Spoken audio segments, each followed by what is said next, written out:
Hi everyone, we have a very interesting guest, Murli Krishna Rathipilli, very humble yet extremely knowledgeable financial consultant that one can rely on.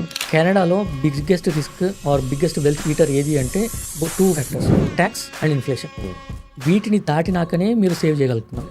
In this podcast, we have discussed financial planning related issues, especially for students, permanent residents, and also for temporary work permit holders. మీకు unfortunately north America both US and కెనడాలో ట్యాక్స్ని ఎట్టి పరిస్థితుల్లో తప్పించుకోలేము. Tax అనేది eminent. The question is ట్యాక్స్ని ఎంత optimise చేసాం మనం, ఎంత తగ్గించుకున్నాం అనేది క్వశ్చన్. మీరు గత 40 సంవత్సరాలు కెనడియన్ ఎకానమీకి హైయెస్ట్ బ్రాకెట్ కాంట్రిబ్యూట్ చేసి ఉంటే ట్యాక్స్, ఈరోజు మ్యాక్సిమం మీకు వచ్చేది $1,200. And he has given some interesting insights, and there are much more valuable financial lessons that one can take, and I'm sure you are going to love this podcast. Keep watching it.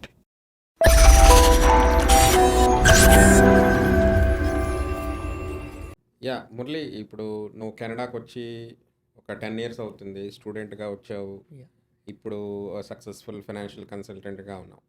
So ఈ 10 years జర్నీలో is this the only venture you have done, or you tried several things, burned your fingers and finally settle down as financial? ఆ journey కొంచెం explain చేస్తావా? Yeah sure. నేను last 10 years అవుతుంది కెనడాకి వచ్చి. 2014లో నేను స్టూడెంట్గా వచ్చాను. అంతకుముందు నాకు ఐటీలో ఇండియాలో 7 years ఎక్స్పీరియన్స్ ఉండేది. సో 2014 ఆ టైంలో ఆన్ సైట్స్ చాలా ఆపర్చునిటీస్ తక్కువ. So then I thought okay, మన జర్నీ మనమే స్టార్ట్ చేసుకుందాం, వాళ్ళు పంపించేది ఏమి అని ఇక్కడ హంబా కాలేజ్లో 1 year ప్రోగ్రామ్ కింద వచ్చాను. సో 1 year ప్రోగ్రామ్ తర్వాత మళ్ళీ మేము వచ్చిన టైంలో Stephen Harper prime minister and express అంటే వాళ్ళు అప్పుడే కొత్తగా 2015లో తీసుకొచ్చారు. Even lawyers don't know what the immigration system was. So that was a very tough time. మాకు ఇప్పుడు ఎలాంటి సిచ్యువేషన్ ఉందో బ్యాక్ అలాగే ఉండింది. సో నేను 15లో వచ్చాను. ఐ థింక్ నాది ఎక్స్ప్రెస్, మాది లాస్ట్ బ్యాచ్ అనమాట. నేను 13లో అప్లై చేస్తే నాకు 14లో వచ్చింది. ఎగ్జాక్ట్లీ 15 నుంచి ఎక్స్ప్రెస్ ఎంట్రీ. ఎగ్జాక్ట్లీ. సో మేము స్టూడెంట్గా ఎందుకు వచ్చాను అనేది కూడా అదొక వన్ ఆఫ్ ద రీజన్. అప్పుడు paper application, no follow ups, ఒక్కొక్క అప్లికేషన్ 2-3 years స్ట్రేట్ ఫార్వర్డ్ అయితేనే 3 years అవుతుంది. అంతకన్నా ఏమైనా ఇష్యూస్ ఉంటే, so instead of waiting for PR, నేను ఓకే ఇక్కడికి వచ్చి ఒక ప్రోగ్రామ్ చేసినట్టు ఉంటుంది, నార్త్ అమెరికాలో ఎడ్యుకేషన్ తీసుకున్నట్టు ఉంటుందన్న ఉద్దేశంతో వచ్చాను ఇక్కడికి. సో ఎస్, ప్రోగ్రామ్ అయిపోయింది, డన్ వెల్. ఆ తర్వాత నాకు బికాజ్ నా కాంటాక్ట్స్ మన ఇండియాలో నేను వర్క్ చేసిన కాంటాక్ట్స్ నాకు మళ్ళీ ఇక్కడ అది కూడా ఒక అదృష్టంగా జరిగింది. లైక్ ఒకరోజు నేను జాబ్స్ కోసం స్టార్ట్ చేస్తున్నాను, కానీ ఫైన్ మార్నింగ్ మా పాత లీడ్ సడన్గా కాల్ చేసి దెర్ ఇస్ ఆపర్చునిటీ అని చెప్పి తను ఫాలోఅప్ చేశాడు. సో అలా I started my first job. ఇప్పుడు నేను స్టూడెంట్, తర్వాత ఓపెన్ వర్క్ పర్మిట్లో జాబ్ వచ్చేసింది. కానీ నాకున్న ఛాలెంజ్ ఏమి అంటే 1 yearలో నేను పిఆర్ తెచ్చుకోవాలి. సో అలా సస్కాచెన్ పిఎన్పి వచ్చేది. సో అలా జర్నీ స్టార్ట్ అయింది. సో పిఆర్తో అక్కడ స్టూడెంట్కి అయిపోయింది. ఇప్పుడు ఐటీలో స్టార్ట్ చేసాము. ఐటీలో was going good, no complaints, everything was fine. But నాకు ఏమనిపించింది, అండ్ కెనడాలో ఉన్న ఒక బెస్ట్ ఆపర్చునిటీ ఏమంటే కెనడియన్ గవర్నమెంట్ మీరు ఏ ప్రొఫెషన్లో ఉన్నా ఆ ప్రొఫెషన్కి రిస్ట్రిక్ట్ చేయదు. మీరు you can do multiple ventures, anything out of your job or మీ వర్కింగ్ టైం అవుట్ సైడ్లో ఏదైనా చేయొచ్చు. అలా ఒక ఆపర్చునిటీ చూసి ఐ వాజ్ ఎక్స్ప్లోరింగ్ ఏముంది అని. సో దాంట్లో రియల్టర్స్ ఇట్లా ఇవన్నీ వచ్చాయి. బట్ నాకు నా కోర్ స్ట్రెంత్ ఏంటి అని నేను వెతుక్కుంటే teaching was my core strength. నేను ఆర్ట్స్ కొద్దీ ఐ కెన్ మంచిగా ఎక్స్ప్లెయిన్ చేయగలుగుతాను, కన్విన్స్ చేయగలుగుతాను. That was my core strength. So ఈ స్ట్రెంగ్స్లో నేను ఎక్స్ప్లోర్ చేస్తుంటూ నాకు ఈ ఫైనాన్షియల్ కన్సల్టింగ్ ఆపర్చునిటీ వచ్చింది.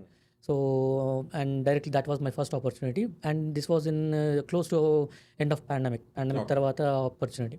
ఆ టైం వరకు కూడా నేను నాకు ఎక్స్ప్లోర్ చేస్తున్నాను, but nothing was in line with my goals and అలా. So financial as and when ఈ ఆపర్చునిటీ వచ్చిందో I started exploring it and I loved it. And then అలా చేస్తూ మళ్ళీ ఓకే, మనకు ఇంకొక ఛాలెంజ్ నేను ఏం చేశాను, ఈవెన్ నా ఫస్ట్ మార్టేజ్లో కూడాను there were some challenges in, ఎంత క్లియర్ ఫైల్ అయినా కొన్ని ఛాలెంజెస్ వచ్చాయి, people handling because of that. So నేనేం చేశాను, ఓకే లెట్స్, ఈ మార్ట్గేజ్ ఏజెంట్ కూడా ఒక ఆపర్చునిటీ ఉంది మన తెలుగు కమ్యూనిటీలో. రియల్టర్స్ ఎక్కువ ఉన్నారు, బట్ మార్ట్గేజ్ అడ్వైజర్స్ కానీ చాలా లిమిటెడ్గా ఉన్నారు. ఓకే, ఈ ఆపర్చునిటీ కూడా మనం ఎక్స్ప్లోర్ చేయొచ్చు అన్న ఉద్దేశంతో financial consulting as well as mortgage ఏజెంట్గా నేను నా కెరియర్ని స్విచ్ చేసుకున్నాను. And I'm building good in that ప్రొఫెషన్స్లో. ఓకే, నీ అబ్జర్వేషన్లో ఏ కంట్రీ పీపుల్కి ఎక్కువగా ఫైనాన్షియల్ ప్లానింగ్ మీద అవగాహన ఉంటుంది లేదా ఫైనాన్షియల్ మీద ప్లానింగ్ మీద ఫోకస్ చేస్తారు? గుడ్ క్వెషన్ అండి.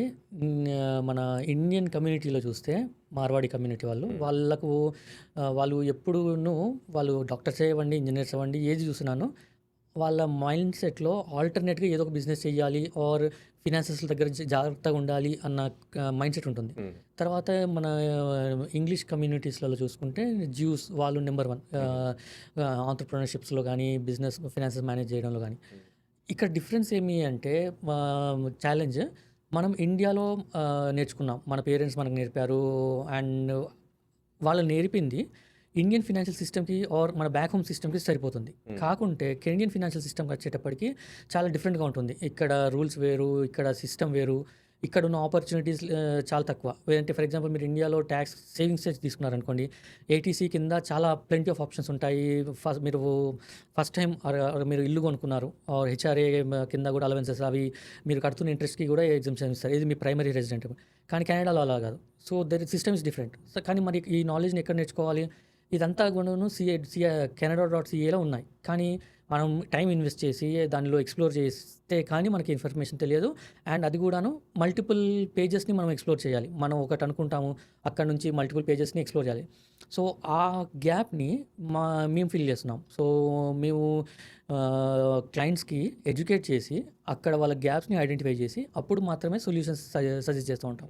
దట్స్ హౌ ఈ గ్యాప్‌ని ఫిల్ చేస్తూ ఉంటాం. ఇప్పుడు మనకున్న whatever customer base you are handling, మనం ఆ కస్టమర్ బేస్ని ఒక 3 టైప్ ఆఫ్ కేటగిరీస్గా డివైడ్ చేస్తే I would say well established people, like probably like the people who have been in Canada for so long, and second category of people are లేదా first category of people like salaried class అని అనుకుందాం. Second category of people are entrepreneur class or independent contractors. And third category of people student class. ఈ మూడు అని అనుకుంటే ఇప్పుడు ఈ మూడిటిలో మనకి ఇన్వెస్ట్మెంట్ స్ట్రాటజీస్ వేరుగా ఉంటాయి. సో ఈ పాడ్కాస్ట్లో మనం మూడు కవర్ చేద్దాం. So first let start with students. స్టూడెంట్స్గా వస్తారు, వాళ్ళు ఉంటారో లేదో తెలియదు. సో అలాంటప్పుడు వాళ్ళు ఇన్వెస్ట్ చేయడం వర్తా లేదా వాళ్ళు పిఆర్ వరకు వెయిట్ చేసి ఇన్వెస్ట్ చేయడం బెటరా? స్టూడెంట్స్ అనేది చాలా ఇంపార్టెంట్ టాపిక్ అండి. బికాస్ స్టూడెంట్స్కి ఇక్కడికి వస్తున్నాము. Yes there are liabilities. వాళ్ళకు స్టూడెంట్ లోన్స్ ఉన్నాయి, ఇంటి పేరెంట్స్కి సపోర్ట్ చేయాలి, ఇవన్నీ ఉన్నాయి. ఓకే. కాకుంటే నేనేం చెప్తానంటే on every $100 that you are earning either as a student or రేపు పొద్దున్న జాబ్ వచ్చి చేస్తున్నాను, మీకోసం మీరు కాస్త సేవ్ చేసుకోవాలి. ఎందుకు అంటే కెనడాలో మీకు ఈ ఎంత ఎర్లీగా మీరు ఇన్వెస్ట్మెంట్ సైకిల్ని స్టార్ట్ చేస్తే మీరు అంత వాస్ట్గా వెల్త్ని బిల్డ్ చేయగలరు. ఎట్ ద సేమ్ టైం మీరు రేపు ఇల్లు కొనుక్కోవాలి ఆర్ మీ సొంతగా మీరు స్వతహాగా ఒక బిజినెస్ స్టార్ట్ చేయాలనుకోండి, మీకు మీ క్రెడిట్ స్కోర్తో పాటు మీ క్రెడిట్ హిస్టరీ ఎంత లాంగ్ ఉంది అండ్ మీ ఇన్వెస్ట్మెంట్ సైకిల్ ఎంత స్ట్రాంగ్ ఉంది చూస్తారు. ఎందుకు అంటే ఈ బేసిక్గా మీరు ఎంత ఎర్లీగా స్టార్ట్ చేసి ఎంత డిసిప్లిన్గా చేస్తున్నారో అది మీ డిసిప్లిన్ని చెప్తుంది అన్నట్టు. సో రేపు పొద్దున అండర్ రైటర్స్ కానీ ఆర్ బ్యాంకర్స్ కానీ ఎవరైతే మీ ఫైల్ని చూస్తున్నారో, ఓకే ఈ వ్యక్తి చాలా ఎర్లీగా స్టార్ట్ చేశాడు అండ్ డిసిప్లిన్గా ఇన్వెస్ట్మెంట్ చేస్తూ వెళ్తున్నాడు, ఇది చూస్తారు. Okay. Now the second question is మనం ఉండమో తెలియదు అంటున్నాం. ఓకే, ఎస్ మనం for example let's start with the positive case. మనం నెక్స్ట్ పొద్దున పిఆర్ నుంచి వర్క్ పర్మిట్కి వెళ్తాము, వర్క్ పర్మిట్ నుంచి పిఆర్కి వెళ్తాము. ఇది ఒక జర్నీ. సో ఈ జర్నీలో మనకు కెనడాలో యాక్టివ్గా ఎఫిషియెంట్గా వెల్త్ బిల్డ్ చేసుకోవాలి ఆర్ ఇల్లు కొనుక్కోవాలి, ఇవన్నీ జర్నీ మన గోల్స్, మైల్ స్టోన్స్. ఇవన్నిటికీ రీచ్ కావాలి అంటే మనం ఎంత ఎర్లీగా స్టార్ట్ చేస్తే అంత మంచిది. మీకు తెలిసిందే వారెన్ బఫెట్ చెప్పినట్టు 8th wonder of world is compounding అన్నట్టు. ఆ కాంపౌండింగ్ ఫ్యాక్టర్ ఈ స్టూడెంట్స్కి చాలా ఎర్లీగా హెల్ప్ చేస్తుంది. సో వాళ్ళు చాలా ఎర్లీ ఏజ్లో ఉన్నారు and they have very long time. అదొకటి. ఎట్ ద సేమ్ టైం వాళ్ళకు బఫర్గా కింద ఉంటుంది. రేపు పొద్దున సర్కమ్స్టాన్సెస్ ఎలా అయినా మారచ్చు. మీకు బ్యాకప్ ఏమి? మీరు అంతా మీరు చేసిన ఇన్కమ్ మొత్తం లోన్ కట్టడానికి పంపించారు, పేరెంట్స్కి పంపించారు. బట్ ఈరోజు మీకు అవసరం వచ్చింది, మీరు ఎక్కడ చూస్తారు? ఫ్రెండ్స్ దగ్గరికి వెళ్ళడం అనేది ఐ వుడ్ నాట్ రికమెండ్. మనది మనం చేసుకోగలిగినప్పుడు why should we depend on someone else? అదొకటి. లైన్ ఆఫ్ క్రెడిట్స్, ఇవన్నీ క్రెడిట్స్ మనము ఎర్లీ ఏజ్ ఆఫ్ కెరియర్లో ఇటువంటి పిట్ ఫాల్స్ పడకుండా మనమే స్టార్ట్ చేసుకుంటే ఇన్వెస్ట్మెంట్ జర్నీ, దాన్ని it's a very good thing. ఇది మనం ఇక 2 పర్పస్ సర్వ్ అవుతున్నాయి. ఒకటి డిసిప్లిన్ అనేది చూస్తున్నారు, plus at the same time మనం వెల్త్ బిల్డ్ చేసుకుంటున్నాం ఎర్లీగా స్టార్ట్ చేయడం వల్ల. ఇది స్టూడెంట్స్కి జరిగే హెల్ప్ఫుల్గా అవుతుంది. అంటే ఫర్ స్టూడెంట్స్ ఫైనాన్షియల్ ప్లానింగ్ అయితే more for financial discipline. Exactly. Okay. అంటే వెల్త్ బిల్డింగ్‌కి కూడా ట్రై చేయొచ్చా? అంటే అంత స్కోప్ ఉండదు కదా స్టూడెంట్స్‌కి. ఫర్ ఎగ్జాంపుల్ చిన్నగా స్టార్ట్ చేస్తాం, సో గ్రాడ్యువల్గా పెరుగుతాం. సో ఒకవేళ ఈ డిసిప్లిన్ మనం ఎర్లీగా స్టార్ట్ చేస్తే రేపు వెన్ యూఆర్ ఇన్ వర్క్ చేసినప్పుడు కూడాను ఇదే మన హ్యాబిట్స్, ఇదే డిసిప్లిన్ మనకు హెల్ప్ఫుల్ అవుతుంది. ఎస్, ఇక్కడ చిన్న అమౌంటే కావచ్చు, బట్ కాంపౌండింగ్ అనేది ఎఫెక్టివ్గా వర్కౌట్ అయ్యి మనం లాంగ్ టర్మ్లో చాలా పెద్ద వెల్త్ క్రియేట్ చేస్తాం. ఇప్పుడు మన స్టూడెంట్స్‌కి కొంచెం ఈజీగా లిక్విడేట్ చేసుకోవడానికి ఫర్ ఎగ్జాంపుల్ ఫస్ట్ ఇయర్‌లో వచ్చాడు. యా. ఇప్పుడు తనకి సెకండ్ ఇయర్ కాలేజ్ ఫీజ్‌కి సేవ్ చేసుకోవాలి. ఎస్, అలాగే సెకండ్ ఇయర్ ఫీజ్ కట్టిన తర్వాత he must save money for PR or exactly. And once he become PR then obviously he can start building on. So first సేవింగ్స్‌గా తీసుకునడానికి ఇప్పుడు స్టూడెంట్స్‌కి ఉన్న ప్రొడక్ట్స్ ఏంటి which can be easily liquidated? Yeah, స్టూడెంట్స్కి of course TFSA ఉంది. అది మనం ఈరోజు డిపాజిట్ చేసి ఉదయం తీసుకోవచ్చు. సో అలా వర్కౌట్ అవుతుంది. సో స్టూడెంట్స్ కూడా అది ఎస్, టీఎఫ్ఎస్ఏ వర్కౌట్ ఐ అవుతుంది. Thought it is only for లేదు, టీఎఫ్ఎస్ఏ యాజ్ అన్ మీరు ఎప్పుడైతే ల్యాండ్ అవుతామో కెనడాలో ఆ రోజు నుంచి మనకు ఎలిజిబిలిటీ వస్తుంది. ఏ స్టేటస్ ఏ స్టేటస్ అయినా. ఓకే. ఓకే, స్టూడెంట్స్ కూడా టీఎఫ్ఎస్ఏ చేయొచ్చు. ఆర్ ఇది కాదు, నాకు టీఎఫ్ఎస్ఏ ఈ దాంట్లోకి ఇప్పుడే ఎంటర్ ఇష్టం లేదు అనుకుంటే, ఓకే, మీకు హై ఇంట్రెస్ట్ సేవింగ్స్ అకౌంట్స్ ఉంటాయి, దాంట్లో పెట్టుకోండి. That is one of the best options. Or high interest savings accounts మనం పెట్టుకున్నా సరే మనకి చేతులు దురదలు ఎక్కువ ఉంటాయి కదా, వెంటనే చెకింగ్ అవసరం ఉంది కదా. Exactly, that is where discipline అనే ఫ్యాక్టర్ ఇంపార్టెంట్గా వస్తుంది. సో డిసిప్లిన్ అందుకోసమే మనకు అది చాలా కష్టం. ఫినాన్షియల్ బేసిక్గా మనం అంతా మనకు మనీ లేనప్పుడు మనకు కావాలని కోరిక ఉంటుంది. సో ఒక్కసారి మన చేతిలో మనీ ఉన్నప్పుడు నేను అది కొనుక్కోవాలి, ఇది కొనుక్కోవాలి అని, ఆఫ్ కోర్స్ ఇది హ్యూమన్, వీటన్నిటిని బీట్ చేసి డిసిప్లిన్ అనేది మనం అలవాటు చేసుకుంటే రేపు పొద్దున అదే మనకు హెల్ప్ఫుల్ అవుతుంది. అంటే ఒక ఫోర్స్ ఇప్పుడు సేవింగ్స్ అకౌంట్లో నేను like I earn good amount of money, కాకపోతే ఒకానొక టైంలో నాకు ఏమైందంటే ఎంత సంపాదిస్తున్నా కనబడేది కాదు. ఎగ్జాక్ట్లీ. ఎక్కడ ఖర్చు అవుతుందో తెలియదు, ఏం అవుతుందో తెలియదు. సో అప్పుడు మా సిఐబిసి బ్యాంకర్తో మంచి రిలేషన్షిప్ ఉండేది. ఎస్. రాంబాబు అసలు నువ్వు చేస్తున్న నాకేం నచ్చడం లేదు, ఓకే. నీ బ్యాంక్ అకౌంట్ చూస్తే హై ఫిగర్స్ ఉంటున్నాయి, but at the end of the day balance చూస్తే ఏమో ఎప్పటికప్పుడు ఈ రోజు పడ్డాయంటే అలా ఖర్చు పెట్టేస్తున్నావు. సో నీకు నేను ఒక సలహా చెప్తానని చెప్పి ఆమె కూడా కొంచెం ఎడ్యుకేట్ చేసింది. I think PR second year అనుకుంటా. Okay, good thing. సో ఆమె ఏం చెప్పిందంటే నువ్వు you are earning money, Yes. Which means you are financially capable of generating income. Yes. So కాబట్టిగా నువ్వు ఫర్ ఎగ్జాంపుల్ ఒక మంత్కి ఒక $20,000 $30,000 సంపాదిస్తున్నాను, దాంట్లో 10% అంటే $3,000 ఎస్. ఫోర్స్డ్ సేవింగ్ చేసేసుకో. Yes, okay, exactly. మనకున్న స్టాండర్డ్ ప్రోడక్ట్స్ ఏంటి? RESP, RRSP Yeah. And TFSC. Yes. So ఆమె ఏం చేసిందంటే ఆ లిమిట్స్ అన్ని చూసి, ఓకే, సో నీ టిఎఫ్ఎస్సి లిమిట్ యాజ్ ఆన్ డేట్ ఇంత, నీ ఆర్ఆర్ఎస్పి లిమిట్ ఇంత, నీ ఆర్ఈఎస్పి లిమిట్ ఇంత. ఎస్, సో ఆ మూడిట్లో ఆమె ఒక $3,000 డిస్ట్రిబ్యూట్ చేసి ఎగ్జాక్ట్లీ. సో దట్ ఈస్ ఆ రోజు నుంచి నేను డిపాజిట్ చేయడం మొదలెట్టింది. ఈ రోజుకి I have accumulated close to $500,000.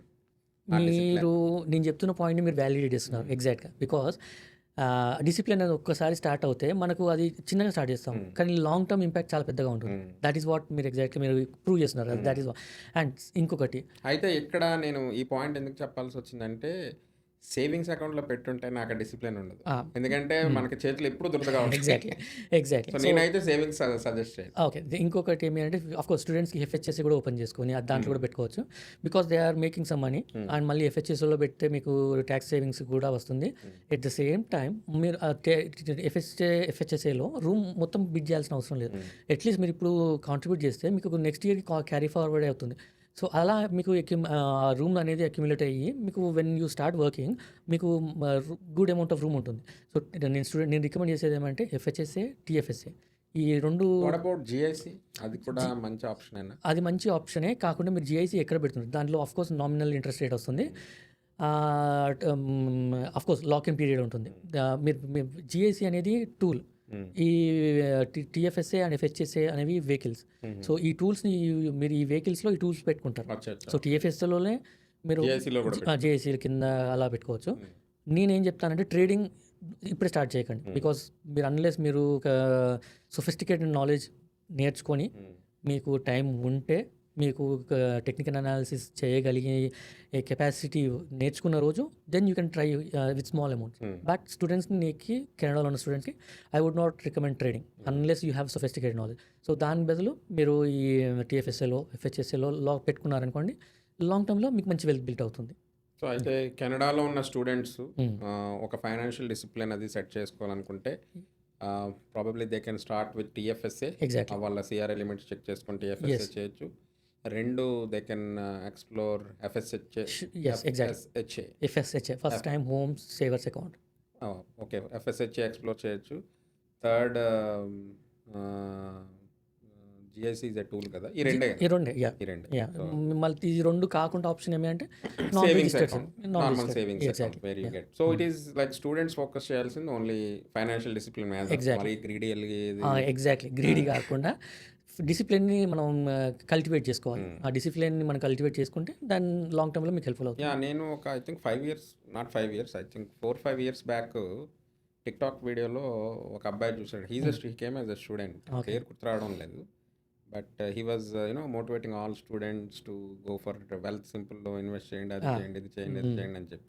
Yeah, I mean the concept of investing in wealth simple or anything is good. Good. But then నేను ఇలా కమ్యూనిటీ ఈవెంట్స్లోకి వెళ్ళినప్పుడు అవి ఒక 5,000 పోయాయన్న, ఇది మార్కెట్ బాగుంటుంది అనుకున్నాను Yeah, కానీ exactly. పోయాయి. Yeah. So I think now I realize Yeah, like yes. why instead of going for building wealth and increasing money, Yeah. if we at least start the thing with financial discipline, at Exactly. least we are able to see some money pooled which can be leveraged for some Exactly. other purpose like paying school fees, మళ్ళీ getting your down payment ready for first time home buying. Exactly. నా ఒక practical example చెప్తాను. నేను స్టూడెంట్గా some small amounts accumulate చేసుకున్నాను. హండ్రెడ్స్లో per month something like that. In 3-4 years అది ఒక 3,000-4,000 అక్యుములేట్ అయింది. సో అండ్ మేము అప్పుడే ఇల్లు కొనుక్కున్నాము. సో నాకు ఒక పెద్ద టీవీ కావాలని ఒక జస్ట్ కోరిక. సో నేను ఎక్కడికి వెళ్ళాను, so I use that fund to purchase a big TV. So అలా మీకు ఫ్యూచర్లో హెల్ప్ఫుల్ అవుతుంది. That is small example. Yeah Murali, ఇప్పుడు నువ్వు చెప్పే కాన్వర్జేషన్లో నాకు ఈ 2 వర్డ్స్ బాగా స్ట్రైక్ అయ్యాయి. Like you mention about tools and vehicles. Exactly. Okay, I think అంటే నేను ఈ 2 వర్డ్స్ విని ఉండొచ్చు, బట్ ఇప్పుడు నాకు చాలా ఎక్సైటింగ్ అనిపించింది. ఓకే.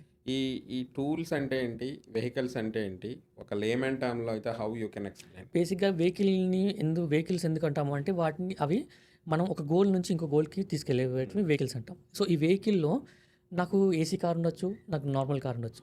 అది టూల్స్, దట్స్ ఆల్.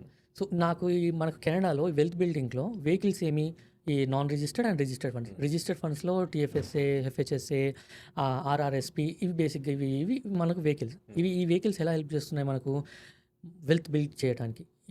ఈ సర్టన్ టైం నుంచి నెక్స్ట్ ఒక 10-20 ఇయర్స్లో నేను వెల్త్ బిల్డ్ చేయాలంటే ఈ వెహికల్స్ నాకు హెల్ప్ చేస్తాయి. నా ఈ వెహికల్స్లో ఏంటి టూల్స్ ఏమున్నాయి అంటే starting with GIC, which is మనకు ఇండియాలో కంపేర్ చేస్తే fixed deposit. Okay, fixed deposits కానీ, హై ఇంట్రెస్ట్ సేవింగ్స్ అకౌంట్స్ కానీ, ట్రేడింగ్ కానీ, or mutual funds or segregated funds కానీ, బేసిక్గా ఇవి ఆర్ బాండ్స్. ఇవి బేసిక్గా ఇవన్నీ మనకు టూల్స్. ఈ టూల్స్ ఎలా హెల్ప్ చేస్తున్నాయి మనకు ఈ లాంగ్ టర్మ్లో వెల్త్ బిల్డ్ అక్యుములేషన్ కోసం మనకు హెల్ప్ చేస్తున్నాయి. అలా ఈ టూల్స్ అండ్ వెహికల్స్ని మనం డిఫరెన్షియేట్ చేయొచ్చు. Yeah, now I understood. ఎందుకంటే నాకు అప్పుడు ముందు నాలెడ్జ్ తెలిసేది కాదు. ఒక్కొక్కసారి ఆర్ఆర్ఎస్పిలో ఫండ్స్ కొన్ని జిఐసిలో పెట్టేది ఆమె, కొన్ని ఇండెక్స్ ఫండ్స్లో ఏదో పెట్టేది. నన్ను అడిగింది ఇది హై రిస్క్, లో రిస్క్ ఏంటి అని అంటే, నాకు అప్పుడు నాలెడ్జ్ లేక మీరు అవి ఏమి పెట్టకండి, నాకు డబ్బులు డబుల్ అయిపోవాలని కక్కుర్తి లేదు, ఇప్పుడు నాకు ఫైనాన్షియల్ డిసిప్లిన్ ముఖ్యం అని చెప్పి I even never use to check how much it has become. Exactly. నెలకి 3,000 వెళ్తుందా లేదా, నేను పాజిటివ్లో ఉన్నానా లేదా, ఎగ్జాక్ట్లీ అదే చూసుకునేవాడిని. సో బేసిక్గా తను ఏం చేసింది అంటే మీకు మీ పోర్ట్ఫోలియోని డైవర్సిఫై చేసింది. అన్నిటినీ అంత ఫండ్ మొత్తాన్ని కూడా హై రిస్క్లో ఎక్స్పోజ్ చేయకుండాను డైవర్సిఫై చేశారు. కొన్ని హై రిస్క్ ప్రొఫైల్స్లో, కొన్ని సేఫ్గా, అట్లీస్ట్ సమ్ పోర్షన్ ఆఫ్ అమౌంట్ని సేఫ్గా ఉండేటప్పుడు. మార్కెట్ ఫ్లక్చువేట్ అవుతుంది, అప్ అండ్ డౌన్ అవుతుంది. సో వాటికి రెసిస్టెన్స్ ఏమి అంటే పోర్ట్ఫోలియోని డైవర్సిఫై చేయడం is the best option. That is what she has done for you. Yeah, ఇప్పుడు మరి దాని గురించి మాట్లాడుకుంటే, ఇప్పుడు మనం హై రిస్క్, లో రిస్క్, మీడియం రిస్క్ అంటే ఇంగ్లీష్ పదం బట్టి అర్థం చేసుకుంటే ఓకే ఇన్వెస్ట్మెంట్స్ అని అర్థం చేసుకోవాలి. ఎగ్జాక్ట్లీ. బట్ ఈ రిస్క్ అన్నది ఒక పర్సనాలిటీ బట్టి వస్తుందా, ఆ ఇండివిజువల్ పర్సనాలిటీ బట్టి వస్తుందా, తన ఎర్నింగ్ క్యాపబిలిటీ బట్టి వస్తుందా? గుడ్ క్వశ్చన్ అండి. అది ఎర్నింగ్ పొటెన్షియల్ బట్టి కాకుండాను, ఫర్ ఎగ్జాంపుల్ చెప్తున్నాను, కొంతమంది 250 ఆర్ అంతకే ఎర్న్ చేస్తూ ఉంటారు. కానీ వాళ్ళు వాళ్ళ క్యాపిటల్ని ప్రొటెక్ట్ చేసుకోవాలన్న భయంలో ఉంటారు. They are not they don't want risk తీసుకోవాలన్న ఇంటెన్షన్స్ ఉండవు. నాకు నా క్యాపిటల్ ఇంపార్టెంట్, ఎట్టి పరిస్థితుల్లో అది నెగిటివ్ వెళ్ళదు. ఇటువంటప్పుడు ఇది లో రిస్క్ ప్రొఫైల్ కింద కన్సిడర్ చేస్తాం. So it is behaviour. మనం ఫినాన్షియల్ నాలెడ్జ్ ఆర్ వాళ్ళ ఎర్నింగ్ పొటెన్షియల్ కన్నాను వాళ్ళ బిహేవియర్ ఏమి, వాళ్ళు ఎలా రియాక్ట్ అవుతారు. రేపు నేను 100K పెట్టాను, 100K 60K 70K డౌన్ అయింది, నేను ఎలా రియాక్ట్ అవుతాను. దాన్ని బేస్ చేసుకొని నేను హై రిస్కా, లో రిస్కా, మీడియం రిస్కా అలా పీపుల్ని క్వాంటిఫై చేస్తాం. అలా క్వాంటిఫై చేసి వాళ్ళ బిహేవియర్కి తగ్గట్టుగా ఓకే ఇప్పుడు మళ్ళీ మాకే ఈ ఇండెక్స్ ఫండ్స్, సెగ్రిగేటెడ్ ఫండ్స్ వచ్చేసి వాళ్ళు కూడా ఎలా ప్లే చేస్తారంటే కొన్ని హై రిస్క్ ప్రొఫైల్స్ ఉంటాయి, కొన్ని లో రిస్క్ ప్రొఫైల్స్ ఉంటాయి. సో బేస్డ్ ఆన్ వాళ్ళ ప్రొఫైల్ని బేస్ చేసుకొని ఆ పోర్ట్ఫోలియోస్లో ఇన్వెస్ట్ చేస్తారు. సో దట్ ఈస్ హౌ మేము క్లయింట్ వాళ్ళ బిహేవియర్ ప్యాటర్న్స్ని వాళ్ళను క్వశ్చన్స్ చేసి కొన్ని క్వశ్చన్స్ అడిగి వాళ్ళ బిహేవియర్ ప్యాటర్న్స్ని తెలుసుకొని అప్పుడు ఏ పోర్ట్ఫోలియో వాళ్ళకు సూట్ అవుతుంది అలా సజెస్ట్ చేసి ఎట్ ద సేమ్ టైం మళ్ళీ ఎడ్యుకేట్ చేస్తాం. మీరు ఇప్పుడు ఉన్న పొజిషన్లో వెళ్తే మీరు ఫర్ ఎగ్జాంపుల్ ఈరోజు మీరు ఒక గోల్ ఉంది, మీకు ఆ గోల్కి వెళ్ళాలంటే ఇంత స్పీడ్లో వెళ్ళాలి. మీరున్న ప్రస్తుతం స్పీడ్లో మీరు వెళ్ళాలి అంటే ఆ గోల్ని రీచ్ కాలేరు. దానికి ఆల్టర్నేట్స్ ఏమి, ఐదర్ మీ బిహేవియర్ ప్యాటర్న్స్ మార్చుకోవడం కానీ, ఆర్ మీ ఇన్కమ్ పొటెన్షియల్ని మార్చుకోవడం కానీ, ఆర్ మీ కాంట్రిబ్యూషన్స్ని పెంచుకోవడం కానీ. ఇది మన స్పీడ్. ఇలా మనం ఎడ్యుకేట్ చేసి ఇలా మనం వాటికి తగ్గట్టుగా ప్లాన్ చేసుకుంటే దెన్ మన గోల్ని రీచ్ అవ్వడం ఆర్ మన గోల్ని ఎక్సీడ్ అవ్వడం ఇలా చేయగలచ్చు. అంటే ఒక లెట్సే ఒక డీసెంట్గా ఒక లెట్సే 100K అర్న్ చేస్తున్న వాళ్ళు కూడా హై రిస్క్కి వెళ్ళొచ్చు. Yes exactly. ఒక 250K అర్న్ చేస్తున్న వాళ్ళు హై రిస్క్ వెళ్ళాలని లేదు, వాళ్ళు కన్జర్వేటివ్గా ఉంటారు. Exactly. So it is purely based on one. మరి ఈ purely based on once mind set వాళ్ళ అలవాట్లు. అంటే దీంట్లో మరి ఇప్పుడు నేను ఏ రిస్క్ తీసుకునే టైప్ అన్నది తెలుసుకోవడానికి ఏమైనా టూల్స్ ఉన్నాయా, ఫ్రీ టూల్స్? ఎస్, మనం బేసిక్గా లైక్ ఆన్లైన్లో అన్ని టూల్స్ ఉంటాయి. ఆర్ ఎవ్రీ ఫైనాన్షియల్ ఇన్స్టిట్యూషన్ కెనడాలో మీరు మీ రిస్క్ ప్రొఫైల్ చెక్ చేసుకోవచ్చు. సో బేసిక్గా మనకు ఆన్లైన్లో టూల్స్ ఉంటాయి. అవి questionnaire, it's based on questionnaire. ఆ క్వశ్చనర్స్ ఏమి అంటే మీరు మార్కెట్లో ఫ్లక్చువేట్ అయినప్పుడు ఎలా బిహేవ్ చేస్తారు, మార్కెట్ డౌన్ అయింది ఇప్పుడు ఏం చేస్తారు, మార్కెట్ పెరిగింది ఇప్పుడు ఏం చేస్తారు, ఆర్ మీ ఇన్వెస్ట్మెంట్స్ డౌన్ అయ్యాయి ఇప్పుడు ఎలా బిహేవ్ చేస్తారు, మార్కెట్ పెరుగుతుంది ఎలా బిహేవ్ చేస్తారు. ఈ క్వశ్చన్స్ని బేస్ చేసుకొని మీ రిస్క్ ప్రొఫైల్ ఏంటి అని టూల్స్ చెప్తాయి. ఎస్, ఈ టూల్స్ మీకు ఎలా తెలుసుకోవాలంటే కింద క్యాప్షన్లో ఉన్నాయి. Now let's come to salaried class. Yes, salaried class అంటే ఇప్పుడు మన కెనడాలో లెట్సే ఒక చిన్న జాబ్ దగ్గర నుంచి ఒక పెద్ద జాబ్. అగైన్ ఈ సాలరీడ్ క్లాస్లో మనం I would prefer to split into let's say 3 categories. ఒకటి ఒక మినిమం వేజ్ మీదే పనిచేస్తున్న వాళ్ళు, they make about 50,000 a year. Okay. 2 ఒక యావరేజ్ వేజ్ జనరల్గా మనకి ఒక 70 to 100K. 3వది 100K plus. ఈ 3. ఇప్పుడు నాకు ఫస్ట్ది చెప్పు మురళి, లైక్ మినిమం వేజ్ సంపాదిస్తున్న వాళ్ళకి ఇప్పుడు అది హ్యాండ్ టు మౌతే ఉంటుంది.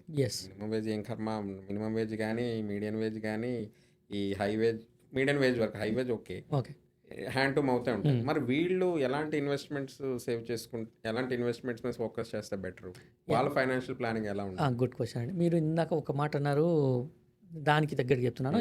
Just before I go there, ఈరోజు లేటెస్ట్ సర్వే ప్రకారము కెనడాలో మన CP24 ఆర్ CTV వాళ్ళు కనెక్ట్ చేసింది, బెల్ మీడియా వాళ్ళు చేసిన సర్వే ప్రకారం ఏమి అంటే GTAలో ఇన్విజిబుల్ పూర్ అనే ఒక కొత్త టర్మ్ని కాయిన్ చేశారు. ఏది, if you are making 125K you are still called invisible poor, because డబ్బులు కనిపించట్లే.